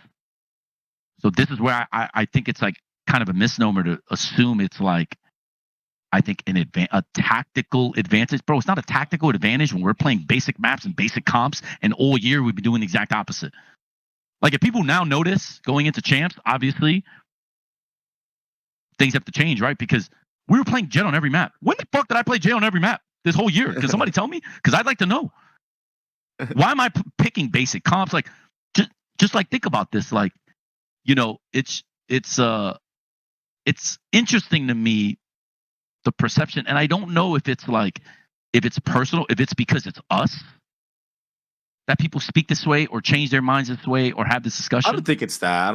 Or if people are just actually never able to like keep an opinion for more than a week, and it just like the line is constantly moving, because I just don't know when this became an advantage, and I'm trying to better understand how is this an advantage. All year people telling me the 6-man roster shit is stupid. So what am I doing? I don't you tell me what I'm doing. I don't think it's that deep from PapaCom. I don't think he was actually thinking about it that deep. What I like though, and again, shout out to PapaCom. Again, this is not a tirade against him whatsoever. I like that. Not at all. Not at all. Yeah. I like that he's bringing shit up like this though, because it gives people something to fucking think about and talk about in the scene, bro. It's great. No, I think it's great that we're having this conversation, bro. For sure. It's so great that like we're here, we're talking about it. You're able to talk about how you think that it wasn't even a fucking advantage, and the different ways. I'm glad that we get to get your point of view on this as well, bro. So this is dope. And shit, man, I don't even think we got to even keep talking about it anymore. I think we wrapped it up, bro. Yeah, now that we got all the bullshit out the way, now let's actually talk about the shit that really matters, Valorant. Yeah, let's talk about Valorant. And I'm just gonna go because it's all in order according to region. So the bottom right now, if you scroll all the way down, Steve, is for China. We have FPX, EDG, Trace, which is I by the way, I can't wait for Trace because I've been kind of like eyeing this team for a little bit, only because of the fact that they have somebody on their team called Heibei. I know this is fucked up. I don't know much about them strategically. I don't know how they play the game. I'm gonna be honest with you, but I'm gonna do my due diligence before I go to Seoul. Trust me, I will. I promise you on that. Because knowing me, I'll probably cast this game. But my God, it's so dope that this guy's name is Heibei, bro. Baby Bay, Heibei, bro. I'm so down for this. Bay. So here, our next guest will be Ryan Central, Boom. who is actually the foremost Western expert of like Chinese Valorant. Yeah. Right. So we will do a complete VCT China rundown on that. I think Trace is good. I've scrimmed them. I think they're a pretty solid team. I'm curious to see how things go. I was actually quite surprised with BLG because I'm not sure BLG. The same. Yeah, BLG is not the one came out of nowhere, right? Actually, they came out of fucking nowhere, bro. Yeah, I thought, like for instance, I thought DRG was better than BLG. So, DRG fell off somehow, bro, and they didn't look that bad when we were at Shanghai. Honestly, I saw some things. The first match they had was very rough, but the second one that they had, I was like, damn, they could have won this shit. Because I am who I am, I'll also say I think it's unfortunate that BLG is in champs because it's an advantage for other teams too. That's all I'll say. Yeah, but hey, it is what it is. So we will see how that works out. But yeah, Trace, FPX, and EDG, not surprised by in the slightest. I thought GRG would probably have gotten the fourth, but unlucky. Yeah, same. Simply not good enough. Because they were really turning a corner. DRG was really turning a corner, I thought. I thought so too. And then we got, obviously, I can't wait for FPX. I'm a big fan of that team. I love the shit that they're doing. They've been kind of up and down too, but I'm happy that they made it. I'm happy to see what they're going to cook up because they're very unique. EDG has been looking way better as well lately. They're getting a little bit more back on their comfort stuff. I've been seeing a lot of double duelist and shit like that. And then also, their sunset now looks like it's way better than what we saw in Shanghai. They actually look like they're playing the game, but we'll see when we get on the stage when shit actually hits the fan and it matters because EDG looked great in the qualifier to make it to Shanghai as well. And then it just like completely crumbled. But I have a strong feeling that the fact that they're not playing at the home crowd, I feel like the home crowd for EDG really kind of got in their own head because their expectations, I feel like for themselves were very hard to the point where they weren't even doing the basic shit right. It looked like a mess. I know what that's like now. Yeah, we go to your guys' region. We got, and this is no surprise. I think everybody could assume that this would be the, three of the teams going in is Gen.G, DRX, PRX, and then you guys snag that fourth slot with ease, bro. And you guys have been around that area the entire year. So even though it felt like you guys had a lot of ups and downs, bro, for the most part, you guys were pretty steady in terms of like your win-loss and like your placing. Yeah, we weren't steady after. So here's what I really dislike about the commentary, and especially I think the armchair analysis is we weren't steady after we no longer could win the second seed. Yeah, but that's which because I think should have been obvious. You were playing for something else at that point. Yeah. Right. So I think that's what's unfortunate is like the narrative on us has completely changed. But in reality, it's like we were a couple throws away for a second seed. Now, it's true. If you're going to throw the way that we threw, we don't deserve second seed. So I'm not here pretending as if we deserved it. I'm just saying the moment that happens, obviously we reshifted our focus. And I think, think that everybody is still concerned. Like even Gen.G, I forget who it was, whether it was Locky or Munchkin said something like, Talon is just throwing now. They don't even care anymore. And it was like, okay, I could see why it looks like that, but it's not that we don't care. It's just, what's your win condition? To me, it's like champs. Seeding was never going to be in the cards for us because after not getting second. Yeah. It doesn't matter anymore because look at the team. Bro, Sentinel's a 4th seed, bro. You think a first place team is going to want to play Sentinels first? They're going to. Like, they have to. It's hard for people to accept it because people, intrinsically, people, like, we all have egos, and our egos are like, nah, we want to look like we're the shit. Bro, I don't give a fuck about beating you now. I need to beat you the last game of the year. You know what I mean? Like, none of this other stuff actually matters. We made the show. Now we need to win the show. Was getting a first seed gonna help us win? I don't know. We might play FUT and Sentinels, bro, if we do that. But maybe if we kept it's just, there's so many things. I don't know if I'm right. Maybe you need to have perfect form with a roster like ours to keep the confidence up. I won't know. I think we have strong mentals. I'll say this. The only reason why I think behaving this way is okay is because we have a strong mentality. Mm-hmm. But maybe I'm wrong. I have no fucking clue. Hindsight. It's all I'm just trying. Now I'm just trying to make sure we're the strongest we can be. I'm trying to make sure Primmie obviously has a successful first champs. You know, I didn't think seeding mattered, but maybe it did. I have no idea because maybe we run into like, who knows? I don't know. Like a 1 seed we don't want to play, basically, right? Maybe he's gonna be like, shucks, I could have fucked up. I have no idea, but RNG, I just felt like getting him ready was better than, just the ego of it. So we just played. We just did what we needed to do. We played. We did the best we could given the current situation. And by the way, I want to point out that basically your only actual losses, obviously other than Zeta and Secret that one time, the majority of them have been to these top 3 teams that we already knew were going to be top 3. Like it kind of had a feeling. And right, and that gets lost. And your only losses are to Genji, DRX, and Paper X. Like, yeah, and the important thing to note is it goes back to this ego thing I'm talking about.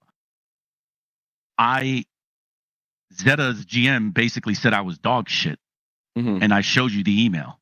Yeah, didn't do his research at all. I could have easily made that an ego match.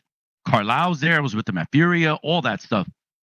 I didn't because me proving an arbitrary lesson to someone that doesn't matter anymore is irrelevant. I'm not going to throw away our season just because I want to look cool and just like, I got you this time, bro. You keep the main thing the main thing. The main thing is for us to focus on champs and to hopefully win a championship. Yeah. Like if I thought beating Zeta would accomplish that, obviously if we beat DRX, 100% we would have been, that shit would have been we would have been in an entirely different mode. But it wasn't. And what, recycled revenge is going to take precedent over playoffs? Hell, fuck nah. No, fuck no. That You're whole champs week and they're not. we were practicing with Primmie, preparing for fucking Secret. We didn't give a fuck, bro. We took 2 days off, actually. We took 2 days off that same week. We had one practice day that had nothing to do with Zeta, and then we played. And it was like, I could have easily turned that shit into an ego thing and like, no, I got to beat Zeta. Like, they passed on me. They did. No, man, I got no time for that. Like, we have to worry about our guys, our team, bigger our picture. situation. Right. So, but the whole conversation around everything changed. And I was just like, oh my, like, holy shit. I think it's because you're so open and willing to talk about like things that other people don't want to talk about that it kind of like makes you a target in a way. And it's just, I guess it's just what comes with it. You know what I mean? But fuck it, bro. We talked about this when we started this whole thing in the first place. Don't ever change who you are, bro. Right. Don't let people. Right. I don't think that. I don't think people would anyway. I don't think that really. But I also think, in my opinion, it's become an advantage because everyone is focusing their ire on me. And not your fucking squad, not Primmie. So I might have to cut that. We might have to cut that, by the way, bro. No. I don't care that people know about that now because because they know now. It doesn't matter anymore, right? Yeah. But if you want to cut it, you can cut it. But I'm just saying, like in general, only for you. But I don't know. Yeah, no. I'm totally fine with everybody knowing this because I think I accomplished the thing I needed to accomplish, which is put us in the best team. Put our team in the best situation to win, and also try to protect the rookies, bro. I've had 4 rookies: Governor, Surf, Lenny, and Primmie play this season. 4. Yeah, that's nuts. Like VCT rookies. Surf obviously has played before, but he never played in franchising. The term rookie is interesting because remember, everyone at one point was all tier 1. So it's like, what really is rookie? But technically, yes, for VCT, they're a rookie. Yeah. It's the same conversation with Josh. Yeah. Sorry, not Josh. Same situation with John with John QT. Yeah. Same. Like, is John QT a fucking rookie? The guy's been playing for the last 4 years. Or Talon, or any of these guys that are here for the first time. Let's say I Let's say I joined the fucking league. Am I a rookie? Right. I mean, I guess I am. Yeah, but to the name, I have 4 rookies. No, facts though. All the conversation this year has been, I don't like that guy. It has not been Governor. It has not been Surf. That relieves a lot of pressure on those guys, though. It relieves so much pressure on your team. So yeah.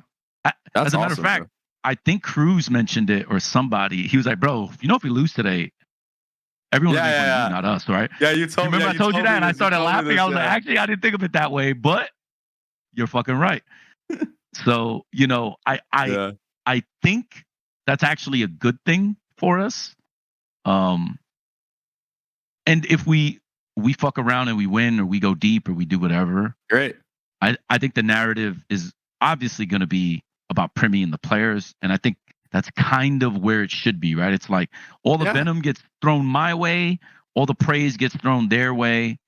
I think that's kind of a healthy balance for what's going on, especially as things like progress.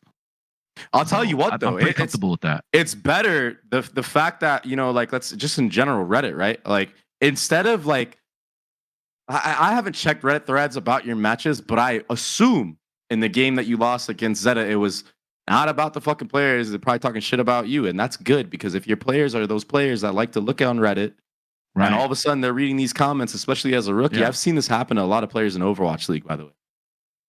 All of a sudden that happens, that can completely destroy a fucking player. Completely destroy a player. So it's actually a good thing. You are relieving so much pressure on your fucking squad by just taking all of that flack.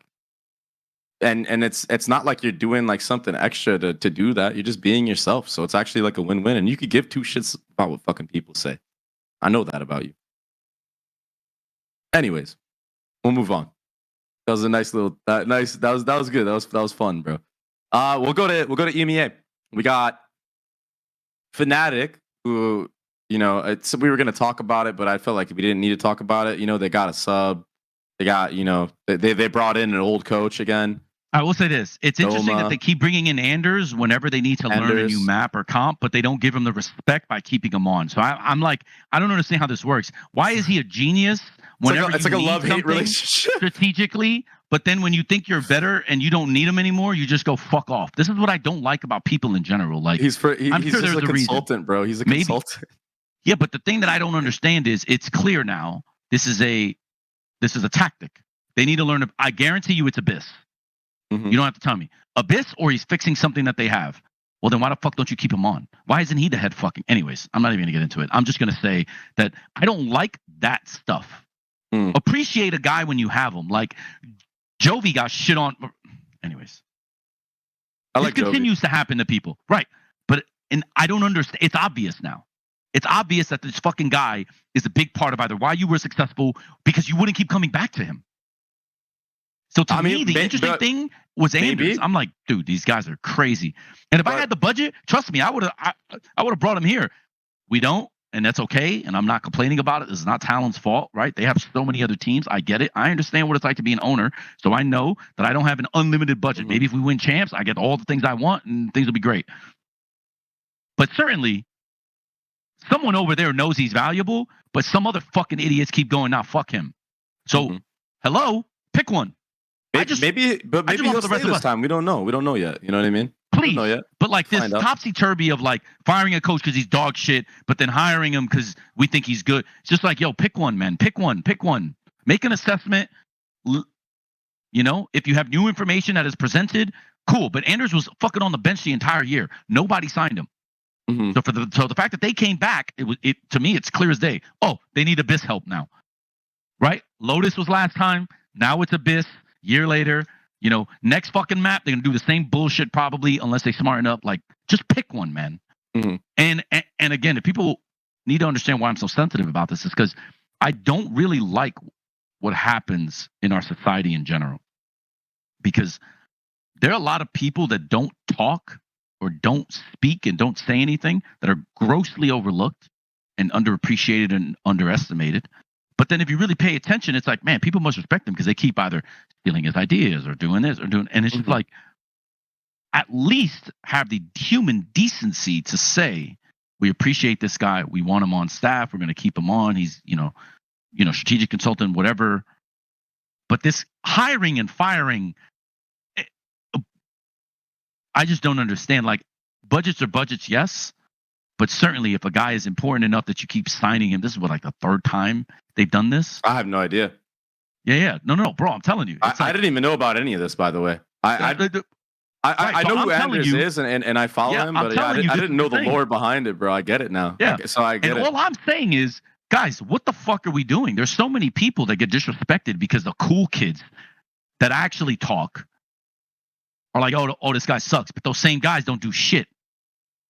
So it's like, yeah, people like, you know, I brought up Ryan Central. How is it that I'm in APAC. How is it that I know that an EU guy has been studying China and there's probably nobody in the West smart enough to know about Chinese Valorant than Ryan Central? Because I pay attention. Mm-hmm. And I don't understand why people don't pay attention. Because they have all these opinions and all these theories and all these things that they have to say whenever something happens, but they're not smart enough to like read between the lines or like be able to like see actually things for how they are based on like deductive reasoning, right? So it's just like I'm just trying to figure out, is Anderzz good or bad? Because he's been on the bench for an entire year, 2 years almost, basically back to back. He's talked about quitting openly, but yet every time somebody needs him, every time a new map comes out or a new character or something, and they need it to cook, this guy's always the first one selected. So pick one, motherfuckers. Like, pick one. Like, I just want to know. Like I said, I would have already. Maybe you'll I already find knew out, what I was. knows. Yeah. Maybe next year, bro. I don't have the. You win champs, bro. You win champs. You get a bigger budget. You know what I'm saying? Like, start adding some people. Who knows? I will say this here now. Anderzz, if people don't respect you, it's cool. If we win champs, I guarantee you I'll be able to then be like, yo, come on down. I'm hoping that this public, PSA, basically this public service announcement for you, will help land you a gig with someone that actually can potentially pull the trigger now. So that basically what you're saying is game recognized game. Yeah, man. Like, but that doesn't just go for him either, though. That goes for like players too. Look at Patatek, still not picked up. You know what I'm saying? Like, right? It's tough, bro. It's a fucking tough. It's tough to break into VCT, bro. It's fucking not. It's not easy as a player. Well, you got to be somebody's friend. You just got to be somebody's friend. That's what I know. I know. Esports is not a meritocracy. Valorant, but that's life, though. That's also life, though. Yes, that's also life, though. You know what I mean? Like, it's not just gaming where that's and of course, bro. I wish it was some way. I wish it was a different way, bro. I wish people could look at you and be like, "Yo, no, this guy is actually fucking sick. Like, he did all this stuff." But people are very easy to once you're out of the limelight, it's kind of hard to get back in. You know what I mean? Because people are easy to move on to the next big thing. I know this better than anybody. Yeah. That's why That's why we talked earlier in the show about all the teams this year in APAC that were like, yeah, you're trash, you're trash, you're trash. Yeah. And then all of a sudden I'm collecting body bags. Like, yep, you're right. You're right. It's just it's that picture with the Reaper, like going through every door and he's like Xing out every single door and then there's a new one. Anyways, but the biggest lesson in all of this is just perception is reality. Yeah. And I just want everyone to realize that if he keeps getting hired whenever new things come out, means he must know good shit. Yeah.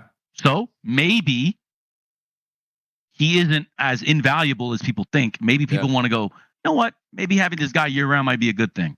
I don't know. Might be onto something. Who knows, right? Hey.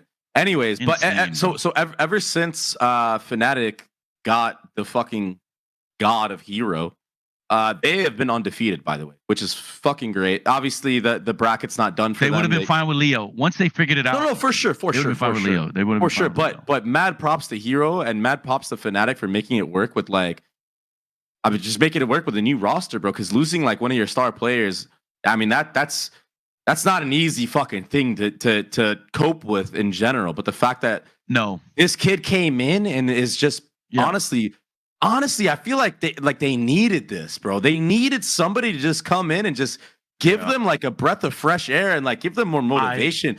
Bro, oh my God. That a change of scenery was good. It's just that I think what's happened now is the change of scenery will be something else. Like, I think even if they go and place the same place that they did last year, well, what do they place? 4th? Yeah. Even if they place 4th, like top 4. I think Hero remains. I think Leo is going to be the one looking for a new team because that's just how life is. Like, and I mean, it could be, bro, but at the same time, and the truth is, I know it's so tough. It's so tough. You're right, because like sometimes you win a fucking tournament, bro. Like, oh, you gotta think about it now. You're like, bro, we just won a tournament with this guy.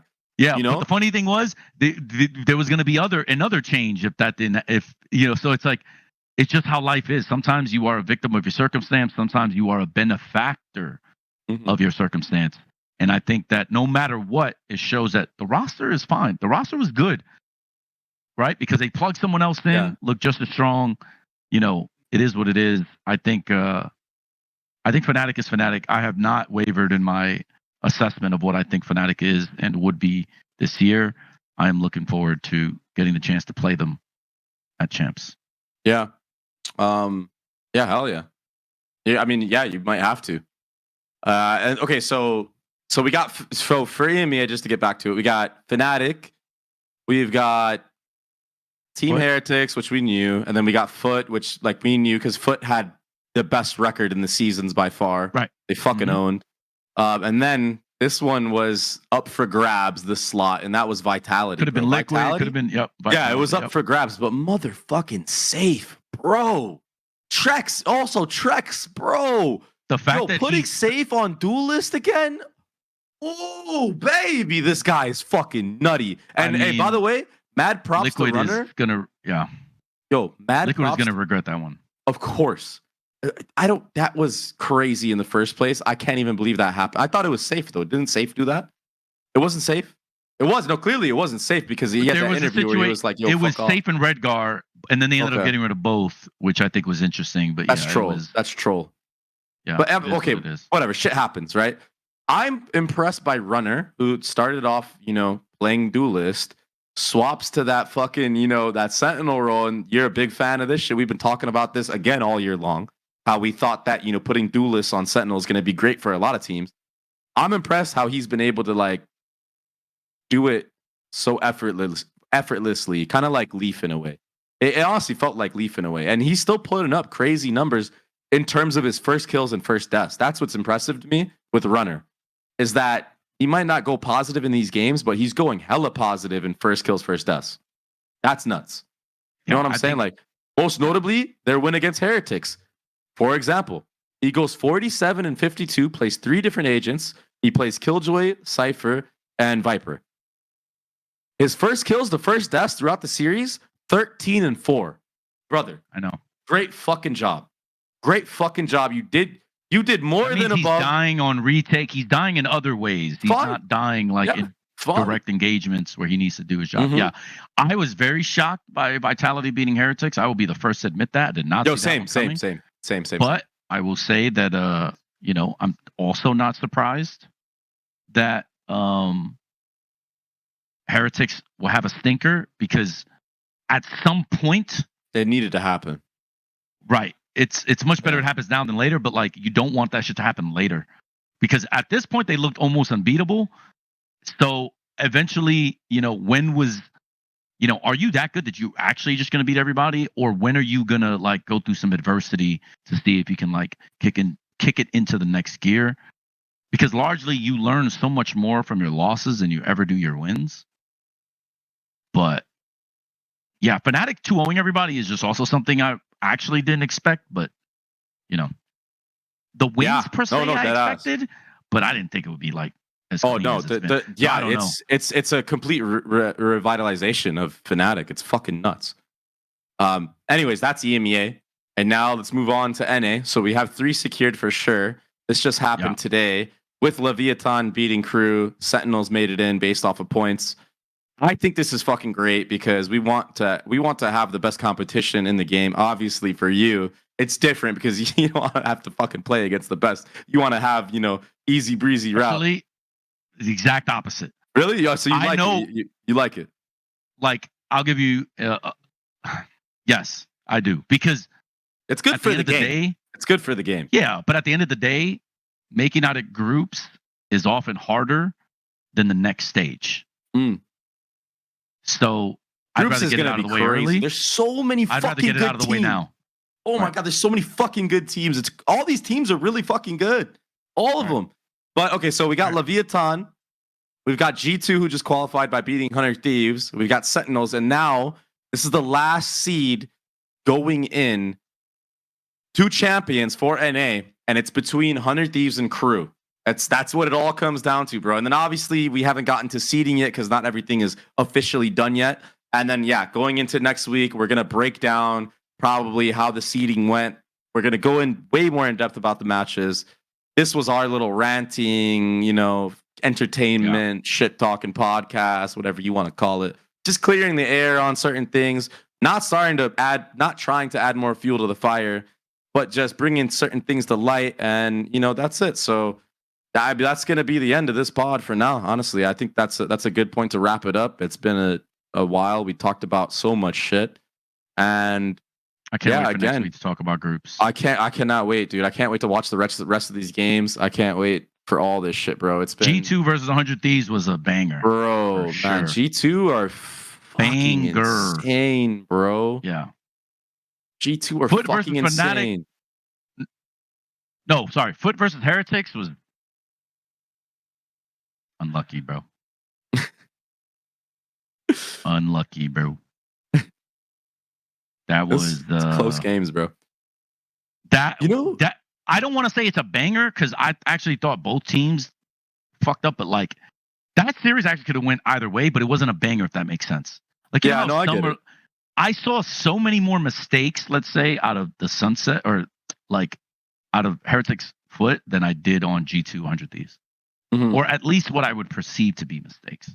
Yeah, I mean? I think you're right. I think that the G200 Thieves game, it was just clear that like G2 is just they might be the only ones that can actually give Leviathan a run for their money. I agree. think they might be the only ones I think they've right now leveled in so NA. much throughout the year for sure. Oh my I think fucking they god, are- man. They're scary. I cannot wait for that fucking game, bro. I cannot wait for G2 Leviathan. It's gonna be Yeah. fucking insane. Holy Yeah, shit, yeah, it's gonna yeah. be insane, bro. Oh my god. Also excited for DRX, PRX, of course, and then whoever has to face Chen Ji. For China, I'm interested to see who's going to meet EDG in the finals and how they're going to do, because it just seems like EDG just fucking destroys everybody in China for some reason, even though, like they didn't show the best showing that they had. And then the rematch of Vitality Herix is going to go fucking hard too. That's going to go hard. I kind of, low-key, I kind of want Vitality to win so I could see them play against Fnatic, just because we haven't really seen that yet. Oh, no, we have seen that actually. Fnatic 2-0'd them. No, fuck that. I want to see Heretics win then, because I want to see how they match up against Fnatic. I want to see Fnatic play Heretics. Straight up. I really want to see that. Because if I'm correct, Fnatic didn't have to play Heretics this stage 2 at all. So I would love to see that matchup and just see where those teams match with each other with the new roster and etc. Man, this is the best. This is the best part of the year, bro. This is everything we look forward to, man. This is the only time of the year that matters to me. I'm getting I have fucking anxious. I'm getting unfortunate luck fucking over the last few excitement, years, bro. so, yeah. Hell yeah. I'm so happy you made champs too, bro. It's been a long time. I appreciate that. Not We're all everybody's coming happy. to Korea, boys. Not everybody's happy though. Hey, but it'll that's be what it really is, nice bro. to be able to do this show in person and to get some of my guys in here so we can just like talk, and then hopefully other people will. Yeah, I hope we can get I hope we can get Autumn, and I hope we can get Termi to have a little powwow and clear the air, and hopefully you guys can hash it out seriously, because at the end of the day, like I said, bro, it's talk shit in the game, bro, but in reality, we're all fucking humans, bro. We all are just trying to win, bro. We're doing our damn best. Doesn't mean you gotta like each other, but sometimes it's good to just clear the air on shit and just just know where you actually stand, you know, and have shit be like that. I feel like that's always a healthy way to go about life. But that'll be it for today, guys. That is a healthy you know what way I mean? to go about life. Conflict resolution. It's the title, maybe. I don't know. But I was gonna actually conflict resolution is what we're gonna talk about if we talked about something else that happened in the Valorant world. But yeah. Anyways, That's a good title. Hey, GG's. we didn't actually talk about conflict resolution at all, though. We didn't, but what we might have a conflict resolution on this in Korea, in Seoul. So We will not. see, bro. I promise you this. You want me to This is the reach one out, thing bro? I'm sure of. I might reach out. You I can don't reach know out, if you will either, but- bro. But it doesn't hurt to I'm reach telling out. you, I know there's Doesn't one hurt. person that won't show up. I know there's one. Who? Which Yeah, one? Group therapy. Nobody Yeah, will know. bro. Only We I gotta will get- know. We got to get all the APAC coaches together, bro. Yo, you know what we should Ryan do, already bro? did that, actually. Ryan already did that. Ryan already did that. We have a whole thing. Actually, me and Termi were, by Right. the way, funny story. Me and Termi were on that show. We disagreed on everything, by the way, just so you know. Hey, bro. But, yo, So but it just either is way, what it listen. is, bro. Everybody that watches this podcast, if your name is mentioned, bro, it's not an ill will whatsoever. Nah, Keep bro. that in Nobody mind, got time bro. for that, bro. Nah, we are not trying to fucking witch hunt anybody. We're not trying to come at your necks. If we were, it would be in DMs directly first. This is just talking about shit that we want to talk about. That's it, bro. You're welcome to come here and that's it. talk about it with us. Yeah. Come join the show. Yeah, whatever. Exactly. And again, we don't mean to disrespect anybody. That's it, bro. You know what I mean? Like, it's all love from us, from this side, and yeah, we hope to see you in more episodes. So, if you guys enjoyed, don't forget to drop a like. Don't forget to comment. Help us out with the algorithm and drop some subs, bro. We're so close to hitting 1,000. I don't know if we hit it already. Maybe we did, but if not, we're close Right to on hitting the 1,000. We're right on the edge, bro. We're edging 1,000 subs. So help us out, bro. Help us bust. Anyways, all right, bye.